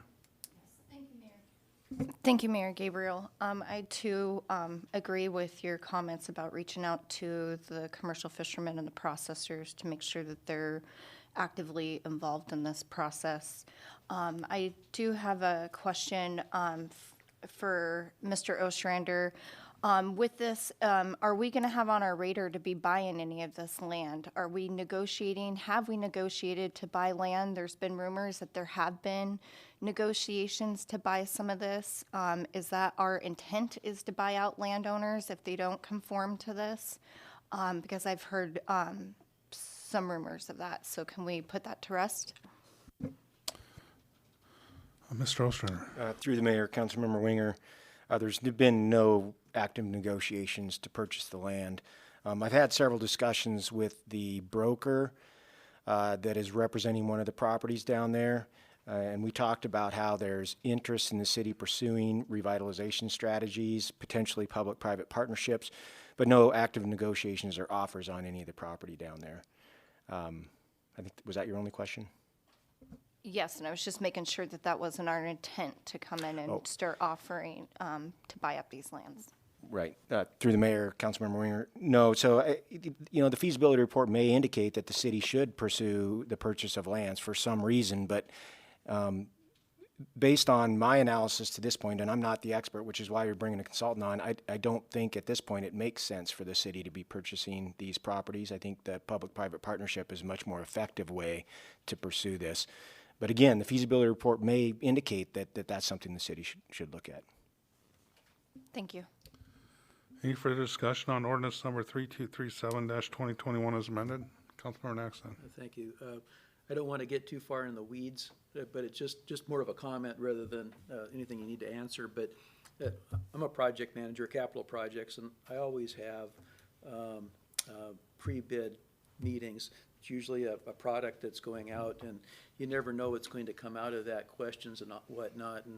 And this is not a capital project type project. It doesn't have a pre-proposal meeting in it, and it may not need it either. And I think that's something that the administration's determined, but you never know what's going to come out of something like that. And I don't know who's going to be proposing and from where, depending on how they know our community.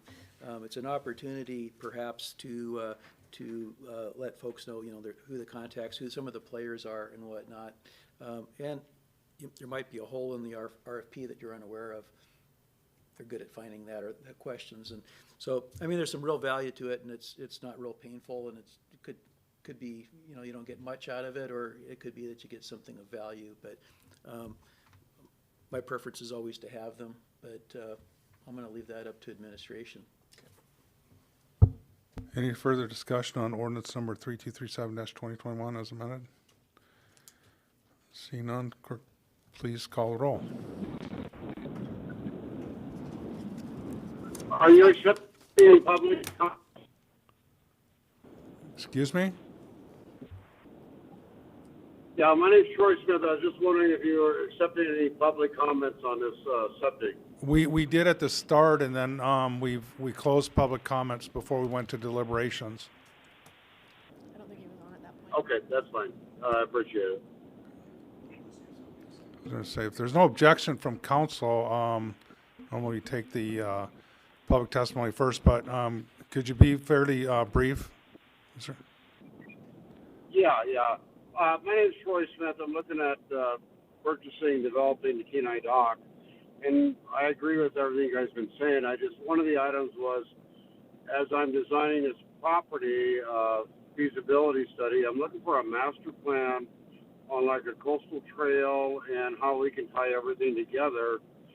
And I like the public-private partnership where basically I'll donate land along the riverfront for a coastal trail and how it ties into everything. But, as part of your feasibility study here of hiring this consultant or whatever, is that going to include a master plan of what the area would look like in the end? There is an addendum for some conceptual drawings, but there'll be some recommendations, I think, of sort of what we can do as a city to set the table for development down along the waterfront and incentivize private investment to have a thriving area down there. I think that's sort of the goal of this, and it's underutilized right now. Did that answer your question? Yeah. Well, I'm just kind of looking in that, so I'm trying to do the overall plan on this site, is how I tie in on both sides of the property, how I tie into the small boat harbor, stuff like that, but maybe that's a little bit further down the road then. Yeah, and I would say that I would suggest you reach out to Mr. Ostrander, our city manager, and look, maybe work that from an administrative side. Yeah. And also, as Mr. Ostrander said, as they do this community outreach, to be involved with in the process along the way.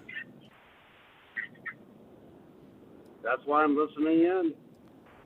Very good. Okay. Thank you. I appreciate it. I'm just, I'm new into this. Thank you. Thank you, Mr. Smith. With that, clerk, please call the roll. Councilmember Petty? Yes. Councilmember Askin? Yes. Councilmember Naxtet? Yes. Mayor Gabriel? Yes. Councilmember Winger? No. Councilmember Glendenning? Yes. Vice Mayor Malloy? Yes. Motion passes. Thank you, Council. We're now on item D5, ordinance number 3244-2021, increasing estimated revenues and appropriations in the general and municipal roadway improvement capital project funds, awarding a construction contract, and authorizing the issuance of a purchase order for the 2021 Bryson Avenue Bluff Erosion Repair Project. And just for folks out there that this is time sensitive. Normally we would introduce one meeting for an ordinance and then enact or not the next meeting. But we have a time sensitive issue that we're trying to address in this area. So it'll be through along a process for motion to introduce, a motion for a second reading, and a motion for adoption, which is sort of outside our normal process. So I just wanted to explain for folks that are listening online here. So with that, we'll open up to Councilmember Naxton. Thank you, Mayor Gabriel. I move to introduce ordinance 3244, 2021. I'll second. I'll second that. Any discussion on the motion for introduction? Request unanimous consent. Unanimous consent was requested. Is there any objection? Seeing none, ordinance number 3244-2021 is introduced. Councilmember Naxton. Thank you, Mayor. I motion to for a second reading of ordinance 3244-2021. I'll second. Any discussion on the motion for a second reading? Seeing none, clerk, please call the roll. Councilmember Askin? Yes. Councilmember Naxtet? Yes. Mayor Gabriel? Yes. Councilmember Winger? Yes. Councilmember Glendenning? Yes. Vice Mayor Malloy? Yes. Councilmember Petty? Yes. Motion passes. Council, we now have before us ordinance number 3244-2021, increasing estimated revenues and appropriations in the general and municipal roadway improvement capital project funds, awarding a construction contract and authorizing the issuance of a purchase order for the 2021 Bryson Avenue Bluff Erosion Repair Project. Pleasure, Council. Councilmember Naxton. Thank you, Mayor. I move to adopt ordinance 3244-2021. I'll second. Is there anybody from the general public that would like to speak to ordinance number 3244-2021? If you're on Zoom, you can unmute yourself or use the raise hand feature.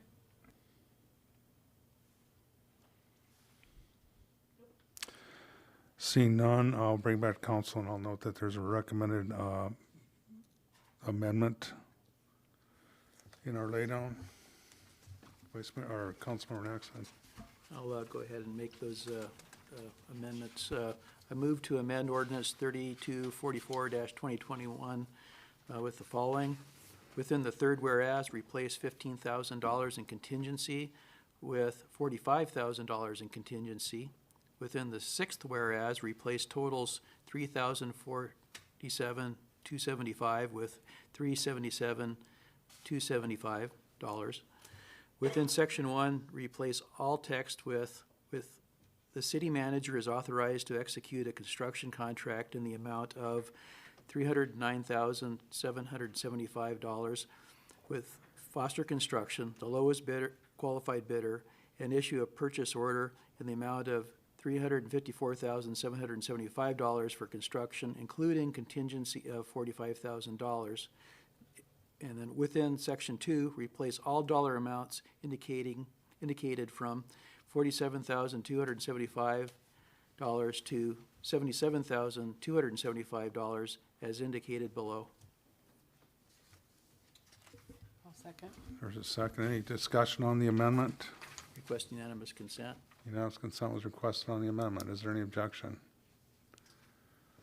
Seeing and hearing none, the amendment is approved, and now we have ordinance number 3244-2021 as amended before us. Discussion from council. Councilmember Winger. Yes, thank you, Mayor Gabriel. I have a question for Mr. Ostrander on awarding the contract. I'm not familiar with Drennan Construction. Can you let us know maybe where that outfit's from? And then what the process is to awarding these. It seems to be we award based off of the lowest amount. And so can you maybe explain who this other company is, where they're from, as well as the BMGC, just where they're from, and then maybe what goes into awarding this if we're just looking at lowest bidder? Mr. Ostrander.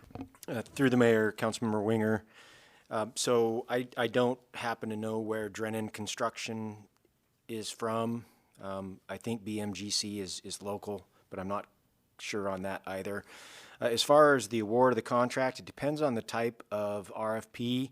In this case, for a construction contract, as long as they're a responsible and qualified bidder, it does go to the lowest cost. Other RFPs, there may be a matrix where we determine or we utilize other measurements. For example, the draft RFP that you saw for the waterfront feasibility study, that one took into account experience, qualifications, the members of the firm, along with a smaller portion that cost is assessed. But in the case of these construction contracts like this, there's an RFP put together, an engineer designs the project, provides all the quantities for these contractors. They each bid on that set of plans, issue their bid amount, and it does go to the lowest bidder. Thank you for that explanation. When we're doing this, do we take into maybe previous work they've done with the city, where maybe they've gone over time frame, over cost and material? Is that factored in when we do award to the lowest? Mr. Ostrander. Through the mayor, Councilmember Winger, our procurement code does not allow us to consider those things when we're going through the process of securing contracts. Thank you, Mr. Ostrander. I just want to speak on behalf of Peninsula Construction. I've noticed they've put in consistent bids with our city. They have done work with our city. I also noticed that they're kind of, when they put a bid in, they're right in that mid-range on bids. They're not the lowest. They're definitely not the most expensive. They do have great output of work for the state and the city with little to no corrections on their work. So I would like to, just for the record, state that I'd not necessarily look at the lowest bidder, but maybe quality. Peninsula Construction has always given us quality work in everything they do, and I just honestly feel bad that they continuously turn bids into our city in that mid-range and don't get considered. And that's all I have for questions. Thank you. I would note there, in the memo that, there is a comment there that, Foster's Construction, is familiar with this type of work, and I can, from my experience with them, and Peninsula Construction is certainly qualified as well, and they've done, quite a bit of work for us on our well work, most of our city water, sewer systems, and they do outstanding work, as well as Foster Construction. So, yeah, it's hard to, put this is a pretty simple project as far as, the type of work that's going on. If you've seen the pictures, there's a severe erosion there in that Bryson Avenue outlet, and it's going to take a lot of material to fill that in. But I don't know if did they do the one that was off of Frontage Street, Princeton, yeah. So either one, I think we could feel comfortable with them. That's my 2 cents. Any further comments, deliberation on ordinance number 3244-2021 as amended? Seeing none, clerk, please call the roll. Councilmember Naxtet, Yes? Mayor Gabriel, Yes. Councilmember Winger, Yes. Councilmember Glendenning, Yes. Vice Mayor Malloy, Yes. Councilmember Petty, Yes. Councilmember Askin. Yes. Motion passes. Council on item D6, resolution number 2021-56, approving the vacation of a 10-foot utility easements along the side lot lines of lots 19, 20, 21, block 13, Carl F. Alstrom subdivision plat KN-216 and lot 22A, block 13, Carl F. Alstrom subdivision RPM's replat, plat KN-2017-66, excluding the 15 feet adjoining Kenai Spur Highway and the 10 feet adjoining the northeast boundary, and is set forth on the attachment Exhibit A, is not needed for a public purpose, and consenting to its vacation. Pleasure of council. Councilmember Naxton. Thank you. I move to adopt Resolution 2021-56. Second. Is there anybody from the general public that would like to speak to resolution number 2021-56?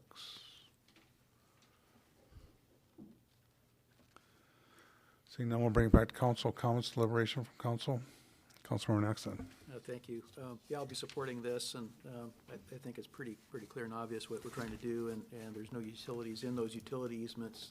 I'd like to kind of point out, too, that this is a portion of probably one of the oldest subdivisions in the city of Kenai. I think it was platted around 1955.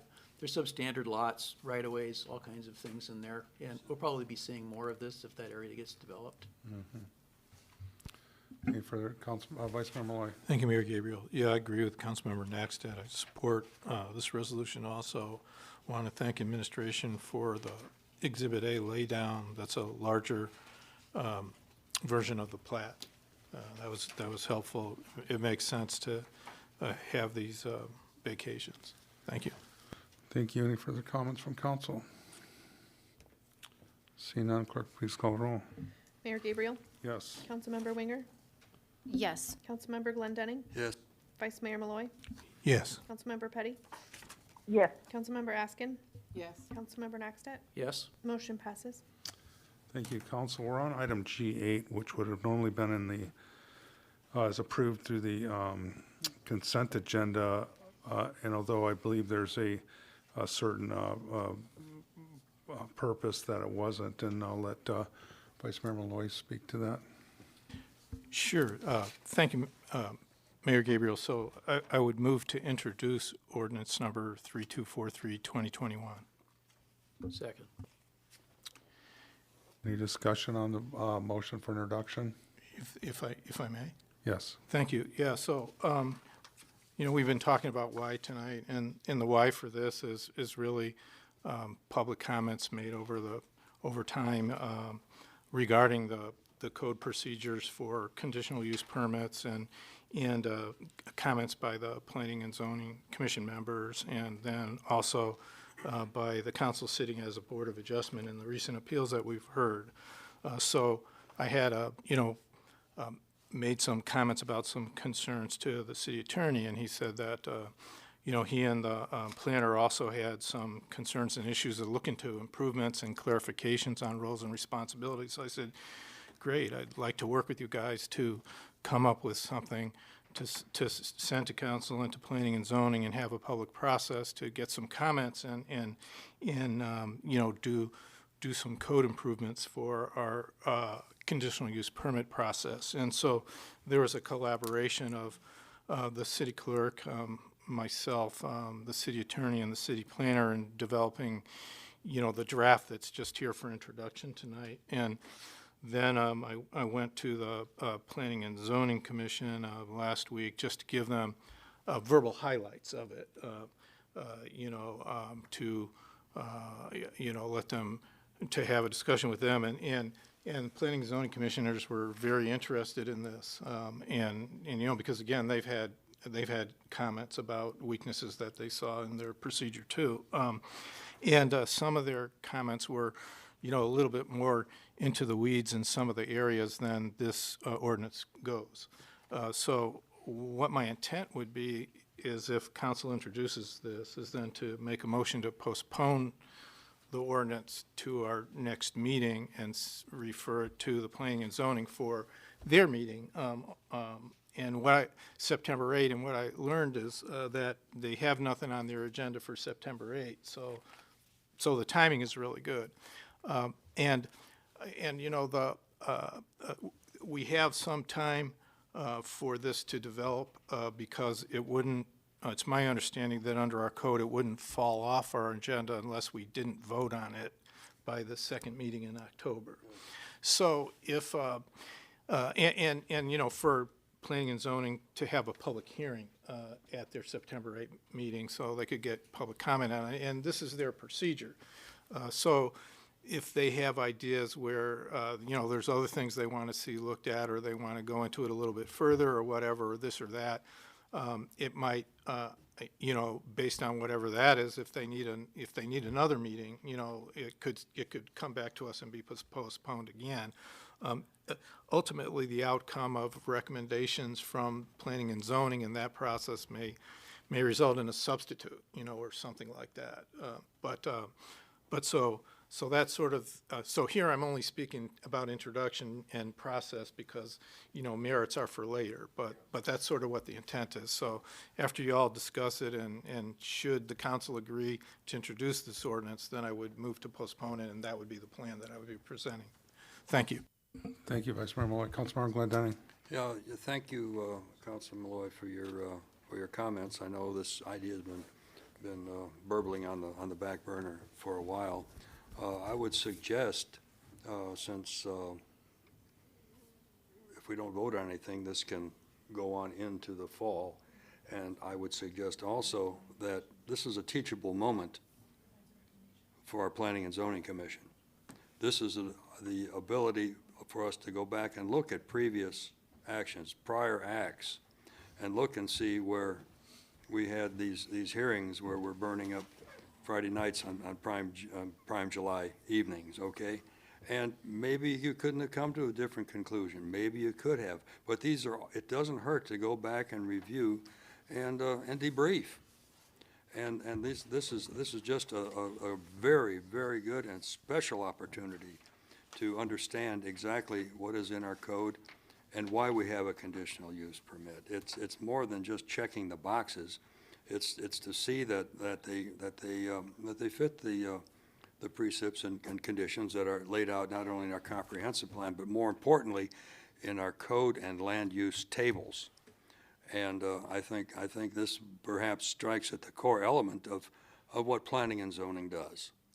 And I think this would be an excellent opportunity just to take time, make time to take time, and get this right. It maybe won't change anything. It may be that we'll really look and dig into land use tables and zoning issues and all of this. But this is something that as a planning and zoning commission, this is your charter. This is your responsibility, and this is what you can do to improve our operation. And if you get it right, then I don't have to work so hard. Thank you. Any further discussion on introduction? Request unanimous consent. Very good, thank you. Unanimous consent was requested. Is there any objection? Hearing and seeing none, ordinance number 3243-2021 is introduced. Vice Mayor Malloy. Thank you, Mayor Gabriel. So at this time, I would move to postpone ordinance number 3243-2021 to enforce a public hearing at council's September 15th meeting, and to refer this ordinance to Planning and Zoning Commission for a public hearing at its September 8th meeting, and for the commission to make recommendations. Is there a second? I'll second that, and I have another motion. Okay, any discussion? Is it amendment to?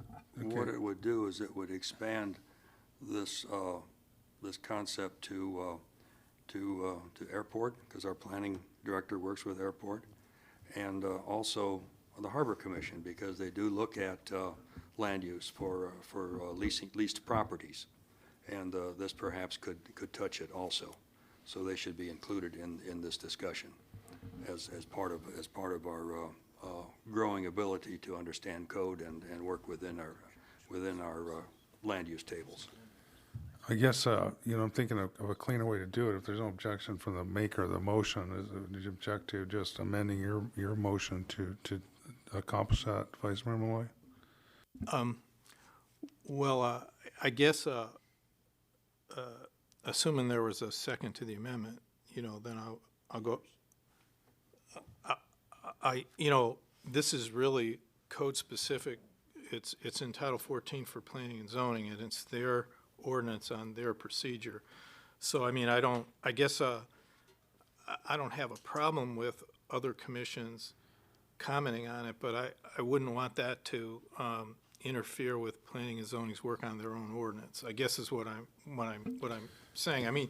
To me, the most important thing is that planning and zoning have adequate time. This doesn't go into some of the weeds of what they were talking about. I look at this as maybe stage one of, it could be a longer process, but but of course it could, it could be more than stage one, I don't know. And so Okay. that's why I was saying, if they wanted a second meeting themselves, we could put it out.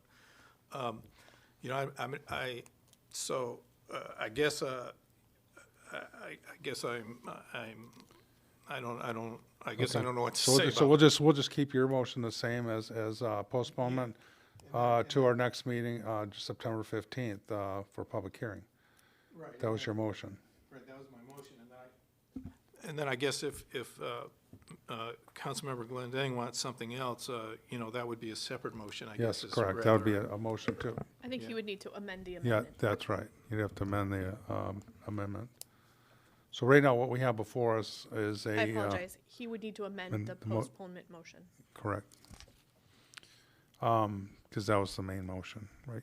So where we're at right now is one motion to postpone this ordinance to our September 15th meeting for public hearing. So any other discussion on that motion? Vice Mayor Malloy? And part of that is also to refer it to Yeah, and planning and referring zoning. to- right. For their For their meeting and for September. them to make recommendations to us. Correct. Yeah. Sorry. Any further discussion on that motion? Seeing and hearing none, clerk, please call the roll. Councilmember Winger, Yes. Councilmember Glendinning, Yes. Vice Mayor Malloy, Yes. Councilmember Petty, Yes. Councilmember Askin, Yes. Councilmember Naxtet, Yes. Mayor Gabriel. Yes. Motion passes. Next up, item G10, action approval, revise the Council on Aging meeting time pursuant to policy from 4:30 PM to 3 PM. Pleasure of council. Councilmember Winger. Do I need to second this? I'm sorry. No, just, you can make the motion just to do exactly that, to change their meeting time from 4:30 to 3, and then, because it is an action item. Okay, I'd like to make a motion to revise the Council on Aging meeting time pursuant to policy from 4:30 to 3 o'clock. I'll second and request unanimous consent. Very good. Any discussion on the motion? Unanimous consent was requested. Is there any objection? Seeing none, the Council on Aging meetings are now, their regularly scheduled day, only 3 PM instead of 4:30 PM. Next up, we have item G11, discussion, set the process for hiring a city clerk. And I did work with Jamie sort of on this process. There was an amendment or a memo, should have been included in our packet here.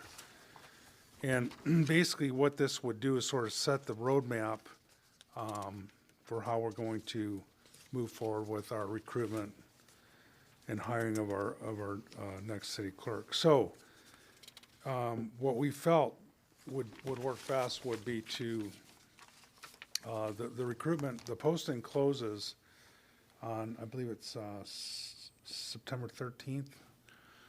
And we have a meeting on September 15th. So at that September 15th meeting, we would schedule a special meeting, hopefully for shortly thereafter that.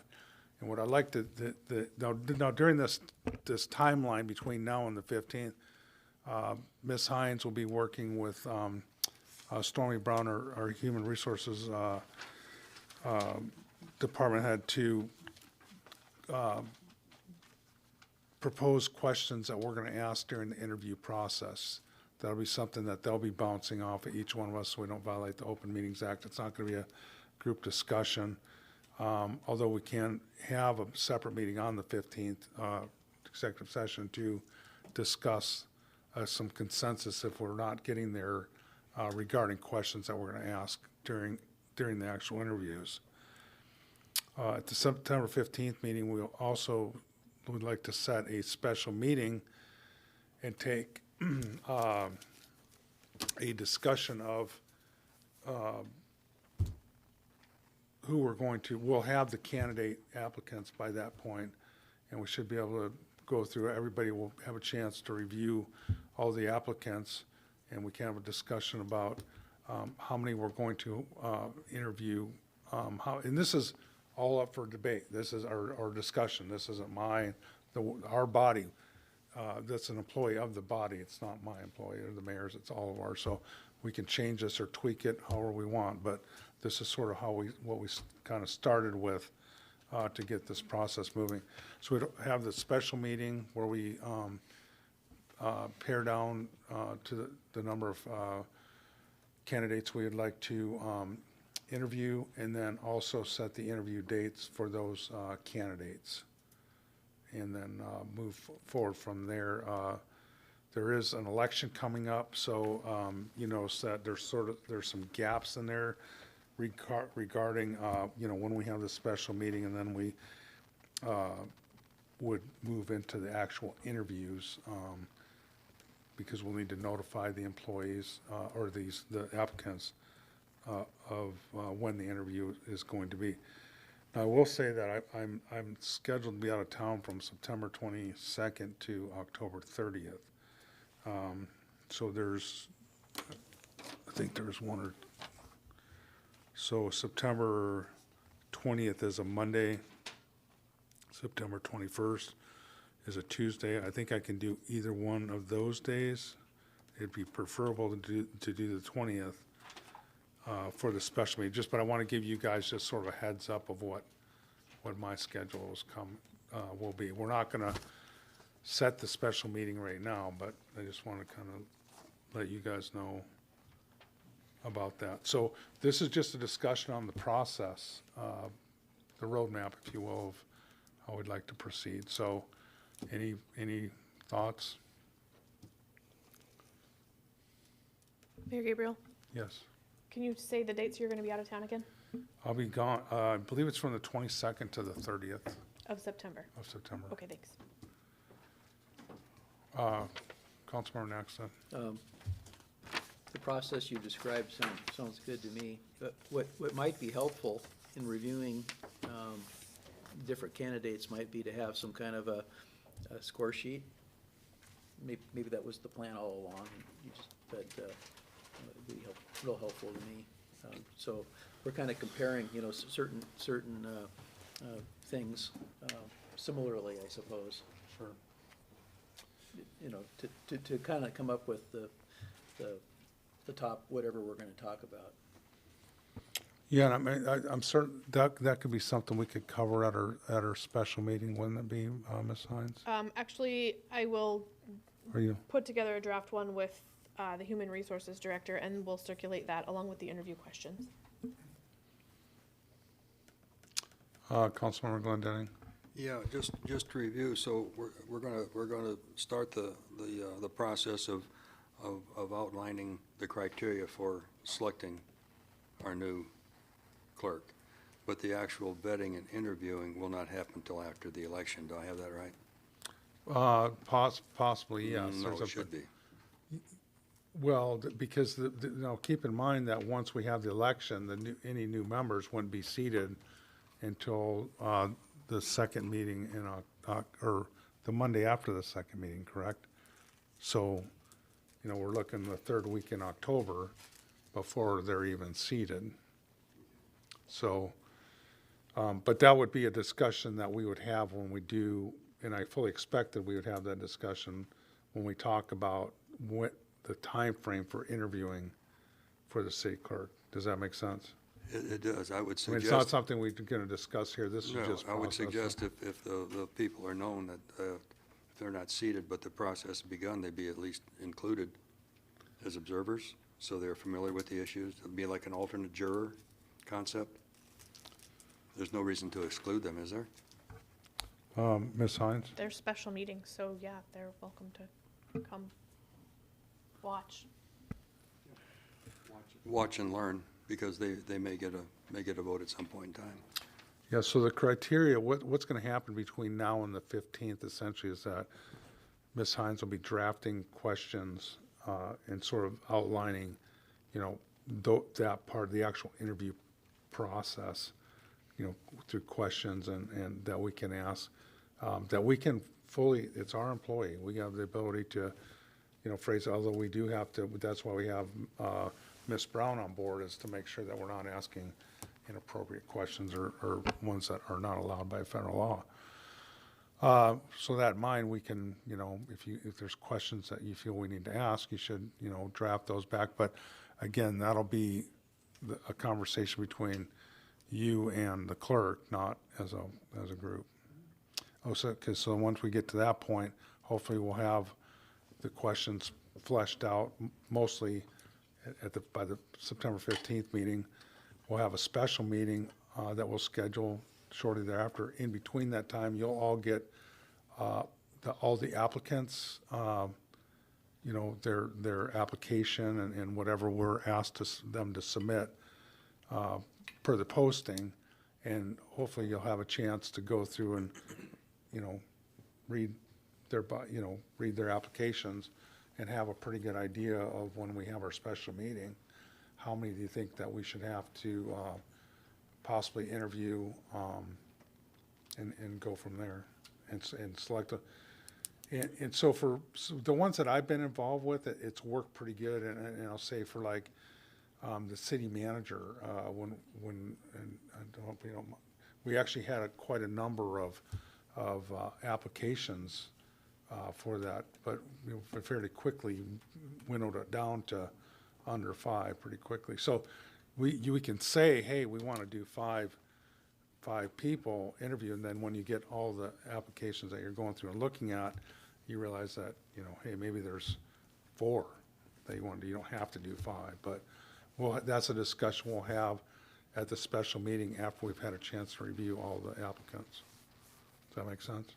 It does. My only point is that soon as, the replacement for Bob is known, that person be read into to what we're doing, because they will have a vote potentially at some point in time for the new employee.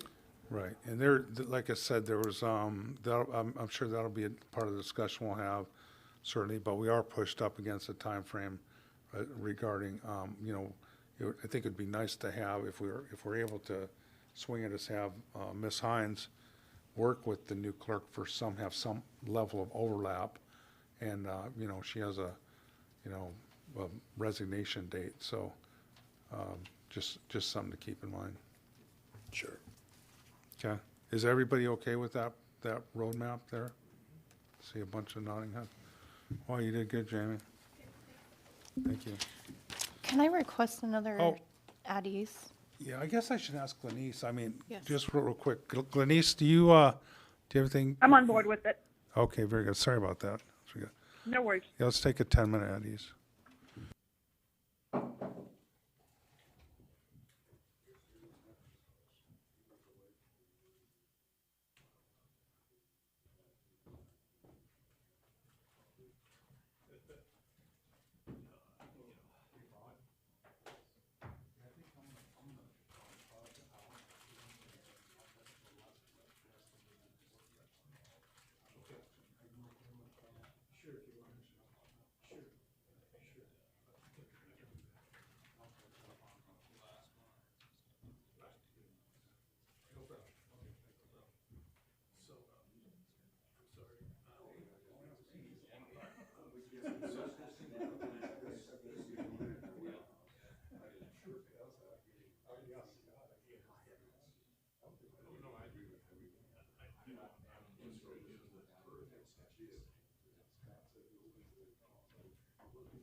We'll have to have a budget item.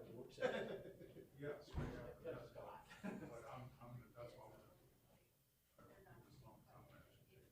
I'm gonna go clean up after we go.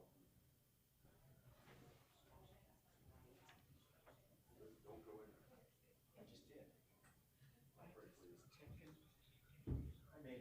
We're probably another hour or so. No, I just wanna let you know. Did you see, I didn't get those up? Yeah, so I'm gonna take it off there. Hold on just a second, I'll look.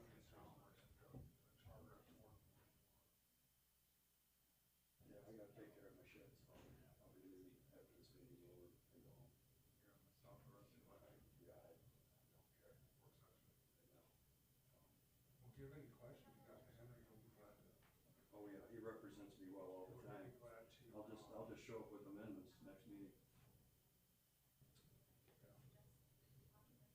He'll be glad to use your voice inflection and your Dulcet tones. stoic, voice that Yeah, I know. serious about stuff. Yeah, and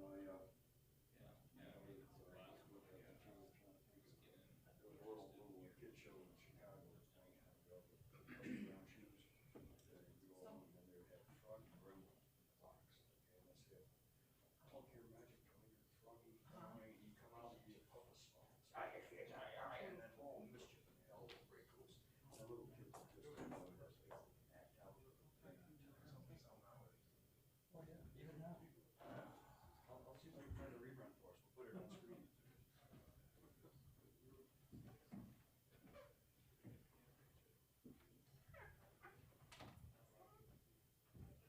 Something good's happening over there, Victoria. gun. Oh, really? What? What kind of gun? I don't know. All he said was, winner, winner, chicken dinner, you won the raft. Have Alaska had a raft.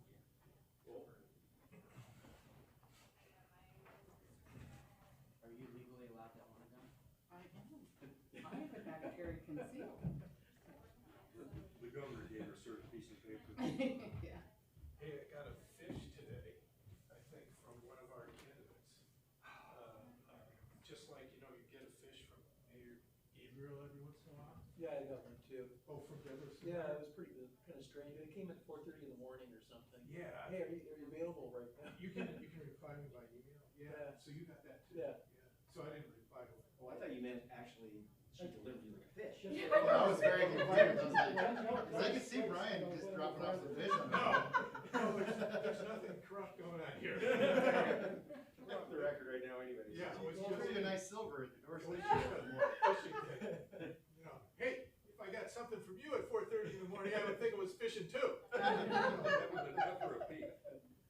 Yeah. I got one from her as well. You did? So you got that one? Fishing email? Yeah, Yeah. what I'm talking about. I should have clarified that it was P for fish, you know? I was confused. Yeah. Well, I think when you said Brian gave you some fish. Yeah, he's like, I was like, yeah, I was like, oh, okay, I can see some fish here. yeah, we have it right all the time, yeah. The worst gift ever though around here is giving people fish. I had a sister-in-law for Christmas, she bought us a bunch of coho salmon, like peninsula processing. It's like, I got freezers full. So I thought you lived in Arkansas. The last thing I want is more fish. It's like going to visit your family in Iowa and buying a bunch of corn. Yeah. I picked this up at St. Louis. We brought some frozen corn from St. Louis a year ago. Sounds like someone was desperate for a last minute gift. Yeah, I know, right? What can I give Scott that he's always wanted? Oh yeah, that's right, coho salmon. It wasn't like smoked or anything either, right? It No, was- but they were cool about it. They let me change it to Bryson king crab. Oh, there you go. Was that after you looked really disappointed?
I'd like to call our meeting back to order here. And we are on item H, Commission Committee Reports, Council on Aging. Yes, thank you, Mayor Gabriel. We have no meeting due to lack of agenda, and just like to thank the council for re-evaluating the time, and the Council on Aging will be very pleased to hear that y'all approved the new updated time for the meeting. So that ends my comments and report. Thank you, sir. Thank you, Councilmember Patty. Airport Commission. Thank you, Mayor. The Kenai Airport Commission had a special meeting on August 26th, last Thursday, to discuss the Kenai waterfront revitalization feasibility study. And they were quite excited about it and much in support, as kind of noted here earlier. And the airport is maybe not directly involved with any of that, but certainly there'd be some traffic through the airport that might be increased, whatnot. But that was their only item of discussion. Mr. Ostrander was there to provide that information, and their next meeting is September 9th. Thank you, Councilmember. Next, at Harbor Commission. Thank you, Mayor Gabriel. Harbor Commission met on August 23rd. Like planning and zoning, it was a special meeting. The business item was our ordinance number 3237-2021, the Kenai Waterfront Revitalization Feasibility Study, the funding of that. They also had a really good discussion, as Councilmember Glenn Denning noted. They looked at this as being a component of a possible harbor master plan. It's one of their roles is to develop a harbor master plan, and they were discussing how they would like to move forward with that at some point, and this would inform that. And their next meeting is September 13th. Thank you. Parks and Recreation Commission. Thank you, Mayor Gabriel. We did not meet this month due to lack of items on the agenda. Our next meeting is going to be October 7th. We do have one event coming up that I would just like to briefly touch on. The Kenai Chamber is going to be doing the Kenai River Marathon Race on September 25th and 26th. They rely heavily on Parks and Recs and volunteers. I did contact Michelle at the Kenai Visitor Center, and at this point, I was the only volunteer signed up to help. It takes an immense amount of people to make this event successful, from just people setting up the courses, taking them down, running water stations, handing out the bibs. They are doing their spaghetti feed. So if there's any time you can volunteer on the 25th or 26th, I just would like everybody to contact Michelle or even Bob Freites to let them know that you're willing to volunteer. They definitely need the help, and I would encourage anybody to be involved in this. Thank you. Planning and Zoning Commission. Thank you, Mayor Gabriel. The Planning and Zoning Commission met on August 25th, and Councilor Malloy made a public comment regarding Ordinance 3243-2021, and gave a 30,000-foot view of what the strategy was behind this ordinance. Planning and Zoning also approved the recommendation for our ordinance increasing estimated revenues and appropriations in the general fund to provide a Kenai waterfront revitalization study. Some of the comments is that they thought, well, maybe this could incorporate some of the benefits we get from the Bluff design. Let's see if some of that bleeds over. We're talking about Millennium Square. That's in the Bluff design, so there's a little overlap there. They commented also that the waterfront was just starting with the feasibility study. It's early days, and And we have experience being a coastal community, and perhaps we can leverage that in our comments and in our contributions. Also, as said, this is a developmental process. There was comments about quality of life issues as a positive for city and residents of the area to reimagine our waterfront. And as City Manager Ostrander said on the radio, this is a noticed jewel in our city, just to be on the river and look out and see the possibilities of water activity and see the view of the volcanoes and the mountains and the possibilities of enjoying coastal Alaska. Also, there was maybe just a comment that there could be just looking ahead a little bit, a limited coast commercial zone for the waterfront, much like in the spirit of what we did in the airport. You know, that'd be a good starting point. And obviously, the uses are different and the potential is different. Airport is usually limited to airplanes, and we're trying to increase our opportunities from commercial fishing to other aspects. And then there was just, a thought that, we're not the only ones looking at this. The borough has some say-so too. There's a Gilman Center, there's a Nadgerman Stream issues, that we're gonna have to navigate, and this is the 400-pound elephant in the room. They could say no, and hopefully we can negotiate our way through that. And I think Paul and our attorney has the fix in on that, and I believe with the Bluff Erosion project, which really impacts what the Nadgerman Stream Act purports to be, I think this will be a piece of cake. It'll be a positive thing for our city, but it's something to be mindful of, and I hope we are. Let's see. I think that's it. It'll wind up being a mixed-use scheme, and then of course P&Z is always saying they have to be involved because this is a partial comp plan rewrite. And for planning and zoning, the next meeting is September the 8th. Thank you. Thank you. Beautification Committee?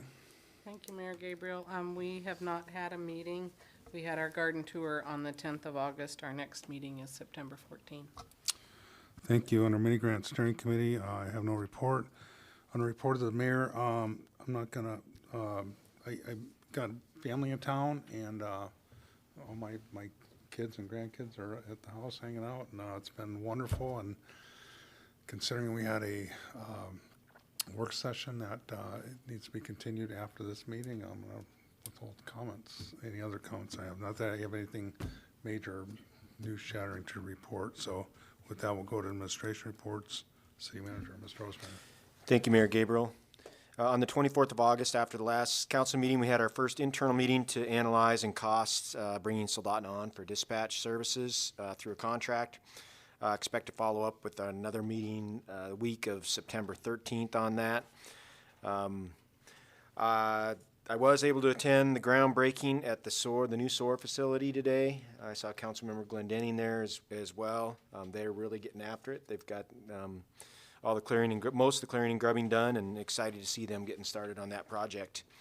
Want to announce that the Kenai Silver Salmon Derby is September 14th to 19th this year. Sponsorships were really good this year. Special thanks to our gold sponsor, Marathon Petroleum, silver sponsor, Tote Maritime and Kenai Coolers, and our bronze sponsor, First National Bank of Alaska. Because of their sponsorships, we're able to announce the prize amounts now, and I'm happy to announce that the overall prize for the adult category for the tournament this year will be $5,000, and the overall prize for the youth category will be $1,000. So really big prize money. I think that'll get people excited to participate. I'm certainly going to participate and encourage all my friends to as well. So excited that's happening again. That's September 14th to the 19th. As far as COVID, we've got 4 employees out on COVID protocol. 2 of them are COVID positive, 2 are close contact. We're continuing to monitor that as always. And last but not least, of course, is the Bluff project. We're continuing to look at all options to meet the match requirements. The match that the city's going to have to come up with is significant, as council knows, and we're leaving no rock unturned to try to figure out if there are grant opportunities for us to fill that. Riley Shirtliff, our new grant writer, has already applied for several grants to hopefully fill that gap. So that's something that we're really focused on, is trying to minimize that amount that the city would have to match. And as far as the design effort, HDR has entered the data collection phase of the design effort, so they're actively starting to collect data, and so they can put the design together. And that's all I've got, but I'm happy to answer questions. Questions of the city manager, Councilmember Winger? Yes, thank you, Mayor Gabriel. Mr. Ostrander, you touched a little bit on the Bluff project. It looks like there is some work going on down there on the Bluff. I believe, obviously, it's a private entity. I've been getting a lot of questions if this is the start of the Kenai's Bluff project, as well as concern that the rock isn't big enough. Do you know, have they had to apply for permits or let the city know what's going on that you can discuss so that we can maybe clear up that information? Mr. Ostrander? Yeah, through the mayor, thank you, Councilmember Winger. Yeah, that's not the city's property. It is private properties, primarily below the Toyon Way area. And I have discussed this with the contractor, and they've assured me that they've got all the necessary permits that they needed for that construction project. I don't think it's a continuous wall. I think there's some gaps in it, but I know there is a significant amount of work in that area. It is a different methodology to stabilize the bluff than the city will be using for their project. Councilmember Winger? Thank you. I'd just like to follow. So that is a retaining, like ultimately they're putting a retaining seawall in, is what it looks like. I'm a little familiar with a lot of that had gone on the south side because my husband worked on that in the spring. Is that ultimately is what I explained, that they're obviously putting in a retaining seawall with driving those piles. Can you confirm that? Mr. Ostrander? Yeah, thank you, Mayor Gabriel, Councilmember Winger. I can't talk specifics as far as the design, but it is driven pile along with a wall that's steel that is going to attempt to retain the bluff. Thank you very much. And then one other thing. I have recently received a few phone calls from employees that work at Homer Electric. They have concern about the trash that's up and down Airport Way. I did encourage them to get in contact with you. But what they see is trash nonstop blowing over from other neighboring properties. I drove up and down it, and actually my 6-year-old went and looked, Mom, look at all that trash there. Their point with HE is they see an astronomical amount of trash on that, and when people fly into Kenai, we just spent a lot of money updating and bettering our airport, and the first thing they see when they leave the airport is Airport Road and all the trash. And they just want to know what the course of action would be to encourage those businesses to be in a little bit more community friendly, keeping their areas picked up and cleaned up, as well as maybe having the city clean it up, only because this is the first thing visitors to our city is really seeing, and then the first thing they see is a lot of trash. And I would maybe encourage everybody to drive that stretch. It's that little wooded lot next to the old Lowe's building, now U-Haul. And then kind of back behind on the trail system, but there is a pretty prevalent amount of garbage. And they just wanted to bring that to our attention from their point of view, that this is kind of the first area that's seen in our community, and it's not in the nicest looking shape. Thank you. I saw Mr. Ostrander jotting down a few notes to himself on that, so thank you. Any other questions of the city manager? Seeing none, we'll go to the city attorney, Mr. Bloom.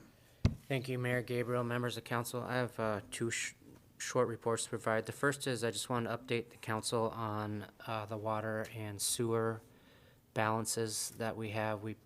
Council passed an ordinance that gave 60 days for us to get people who had submitted affidavits that they were unable to pay their water and sewer bills an opportunity to get on payment plans without any penalty and interest. The city received originally 37 applications from people certifying that they were impacted by COVID and unable to pay their water and sewer bills. Of those, 5 of them, we contacted everybody. 5 of those are on pay plans. 3 of them are on formal pay plans with high balances. That's going to take a couple years off to pay off. And then 2 of them, we just sort of have informal payment agreements with them because they'll be paid off in a matter of a couple months.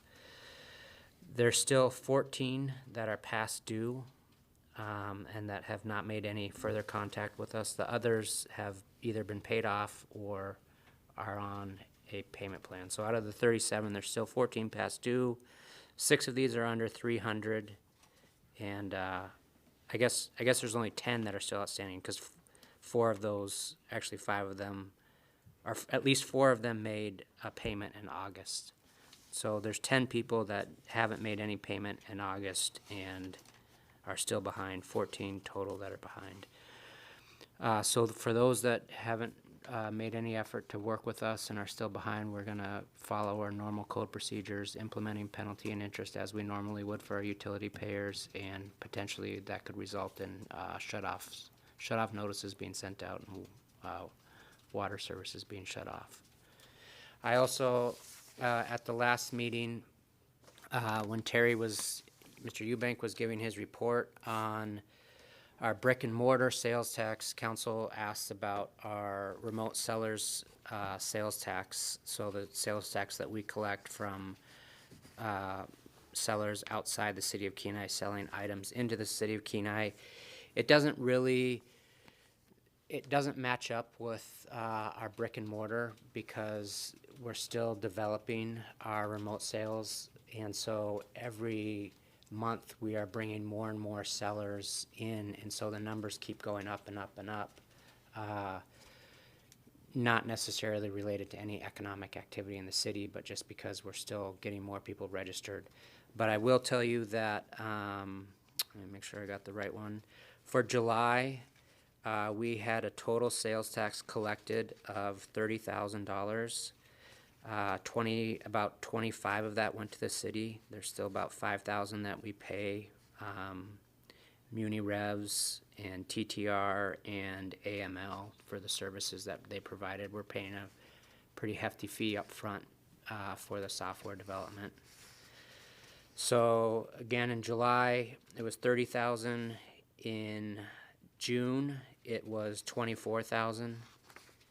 And in May, it was 27,000. So we are seeing it to continue to rise, and we are receiving on average now in excess of $20,000 a month in remote seller sales tax. That's all I have unless there's any questions. Any questions of Mr. Bloom? Seeing none? I'm sorry. I guess I will just say one more thing. There is a bill introduced in the Alaska legislature to provide for a state sales tax, and that bill also removes all collection of sales tax from the municipalities and has the state as the collector of all sales tax. So depending on how that goes through, that could have a huge impact on us, but especially the borough. They have a whole sales tax department that they would lose. Interesting. Any questions of the city attorney? Seeing none, we'll go to the city clerk, Ms. Hines. Thank you, Mayor Gabriel. I just want to report that absentee voting begins on September 20th. Thank you. Any questions of the city clerk?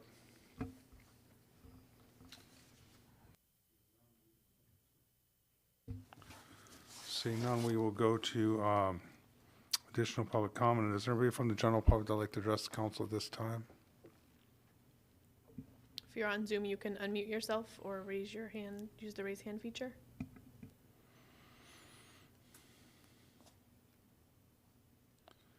Oh, okay, council comments. Councilmember Patty, are you still on?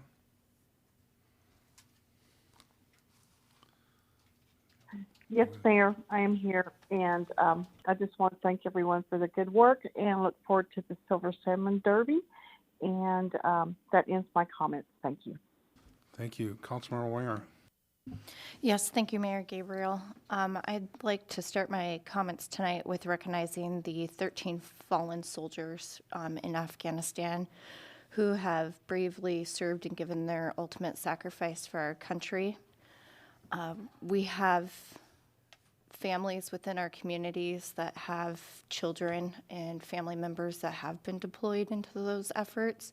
So I would just like to offer prayers to everyone serving our country and to the families that lost people. I also would like to, again, say I look forward to hopefully one day getting a student representative back here so that I don't have to continue to give the reports. I am happy to announce that Kenai High School is going to be doing their homecoming dance on September 11th. Ironically, my homecoming dance my senior year at Kenai was on September 11th. Had been postponed due to 9/11 happening. And that definitely impacted our homecoming. We weren't able to necessarily have the standard typical homecoming because flights were grounded at that time. I know they're not getting the normal experience in this COVID world either, and I just would like to recognize that. So the Kenai homecoming is September 11th. Their parade is at 6:30. And their awesome bonfire starts at 7. And the Kenai Senior Center will be doing a powder puff game at 7. They are asking for pallets and wood donations. So as we're cleaning our properties this fall, contact the high school. They would gladly take wood for their bonfire. I'd also would like to thank KPD for their mutual aid that they offer. They've been very busy in our community, and I can't thank them enough for all they do to serve and protect in our community.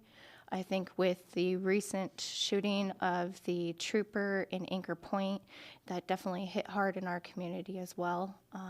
And so I would like to thank them and continue to wish them safety and well-being on their job when they're providing for our community. I also had a great meeting with Mayor Charlie Pierce and his new Chief of Staff, Aaron Rhodes. There were a lot of discussions. They would like to openly invite our body to doing a work session and doing a walkthrough of their 911 facilities. They will be in contact with Mr. Ostrander to see if there's any interest in our body to come and take a tour of the dispatch services that they offer at the borough. And again, I would just like to encourage people to meet candidates that are running for our October 5th election. We have 5 people running for the 2 seats. We've got the pleasure to get to know Ms. Askins, and we're getting the pleasure to know Mr. Dothit. So I would just encourage people to get out and meet candidates, support candidates, and get out and vote on October 5th. Thank you. Thank you, Councilman Raskin. In the interest of expediency, I want to thank everyone tonight for a productive meeting and everything administration does. Thanks. Thank you, Councilman Glendenning. Yeah, thank you, Mayor Gabriel. Yeah, I too attended the SOAR ribbon cutting today. It was kind of neat. Always windy, of course, in Kenai, and they had all their equipment marshaled up and a nice sign. And Merrill was there taking pictures, and the speeches were brief but to the point. And it's good to see another enterprise taking root at our airport. I'm heartened by the discussion that we're having and we're going to continue to have regarding our harbor development, because it is a harbor, and it's something that we need to focus on, and with some imagination and a little bit of salesmanship, I think we can have something really brilliant down there. Bluff Erosion, of course, is the 400-pound elephant in the room. I'm confident that we're going to progress with it, and that will add a lot of certainty to economic development in our city. Right now, we're just stopped in our historical area of town, and perhaps it even could bleed over into what we're contemplating on the waterfront feasibility study. Also, there's some federal money bouncing around. We're going to get how much money in this latest scheme from Congress? Yeah, that was 1.9, but anyway, Soldotna outlined what they intended to do with that. I imagine when the check hits our account, you'll have some idea too, and tell us, perhaps what you have in mind. And I'd appreciate that. And as I understand it, its usage and application of the funds are a little bit different than the CARES funds. There's perhaps more strings attached, but we can use it to help ourselves along. And certainly, whether we get the $35 million from the feds or not, we could use some of that for our infrastructure, which I'm including trees. We have Firewise on our books, and we need to start clearing it out as best we can. I imagine we could burn up $1.9 million just getting rid of trees. So I don't know if we're going to focus everything on that, but something needs to happen in that direction. And that's all I have. We're going to have a work session after this thing. Continuation of the election code rewrite and reenactment, repeal and reenactment. Yeah, thanks. Okay. Vice Mayor Malloy. Thank you, Mayor Gabriel. Yeah, as we all know, there's been a really incredible resurgent spike in COVID-19 in our community, and I really am supportive of Kenai Fire Department in when they may have clinics in the future in administration for boosters, when that program's available for people who would like that, and for people who haven't been vaccinated. I think they've done a really good job, this year going at various events, especially with the mobile unit, in helping people who wanted to be vaccinated get vaccinated. So I just want to say that I'm supportive of that going forward. Then I did keep some notes relating to the work session that we had about potential amendments, and what I had so far was that Councilmember Winger was interested in putting back in something on precincts and polling places that exists in our current code, and I'm thinking that that might be an amendment to the general provisions section.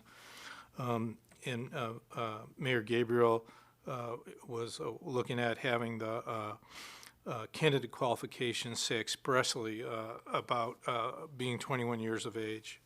And Councilmember Glenn Denning was interested in nominating petitions and people being able to sign as many petitions as they want. And then also it was interested in having a definition on bonded indebtedness in the definition section. The city clerk was interested in poll watchers and in just making a 625.030 D3A be D4. And then also there was a discussion over witnessing to absentee voting, 630.050C, having the witness be consistent with another position, another section, so it would say, a witness could be a person over the age of whatever years who's a citizen of the USA, just like there is in another section. So that's what I had so far. Thank you. Thank you, Vice Mayor Malloy. Councilmember next. Thank you. Didn't have it on my list, but since you mentioned the amendments, just generally it'd be good to have amendments written down and maybe available to council before the next meeting that you have, and maybe anybody else. It's a long enough document where it would be nice to have that in advance. Of course, there could be some more that'll happen, but. So if I might? Yes. Okay, so what my idea was, and this would possibly not be a violation of the Open Meetings Act, and Scott can say if it is or whatever, or our parliamentarian, but Councilmember Winger's kind of in my loop on this, and I can talk to up to 3 people. So I was thinking I could, in other words, I was thinking could put a memo together that would list them all, and I could help her with, and the clerk could, or the city attorney, if she wants that, or she could do it with them, So it's not in the same document, you know, whatever that would be, and the other ones, you know. So yes, there would be something in writing. Yeah. Thanks. It's always very helpful, especially if it's, Right. you know, contemplated. Right, and my understanding too, if I may say one thing more, was that we were going to have an expansion of the table, you know, so that the old code would be referenced to the new code, you know, sort of like, so, and you know, the clerk and city attorney were going to help with that for later, not tonight. Right. Yeah. Very good. Okay, well, I was going to bring that up in the first place, but I just add two things real quick. In the packet, under informational items, is a Kenai Historical Society newsletter to read in there. And what's included in there is that the Historical Society does have a meeting coming up on September 12th at 1:30. It'll be at the Visitor Center. And Clark Fair will be there, and he will be talking about some historic, well, it sounds kind of gruesome, but murders back in 1918, I believe it is, and what happened and all of that. So come, and I think there'll be some food there and coffee for sure. So 1:30 on September 12th. The other little thing too is the airport was closed at night for the first half of August because they were boring the runway to determine what the runway condition is and that design. And I am curious about what they're going to come up with out of that, but I would encourage the city manager, if it's not included in their contract, if perhaps they could come at some point when they have a product, maybe talk to the airport commission. It's been historically done in the past with runway taxiways and projects and what's coming up and all of that. And I think they would appreciate it. They're kind of primary users down there. That's all I have. Thank you, and I guess I'd just like to add, since there were several folks mentioned running for city council, Ms. Askin, Mr. Dothett, and I just wanted to mention that Mr. Baisden has been online here this evening also, so along with several of the other candidates, and wish them good luck. We have no executive session this evening, and with that, this body, seeing no other business, we are adjourned.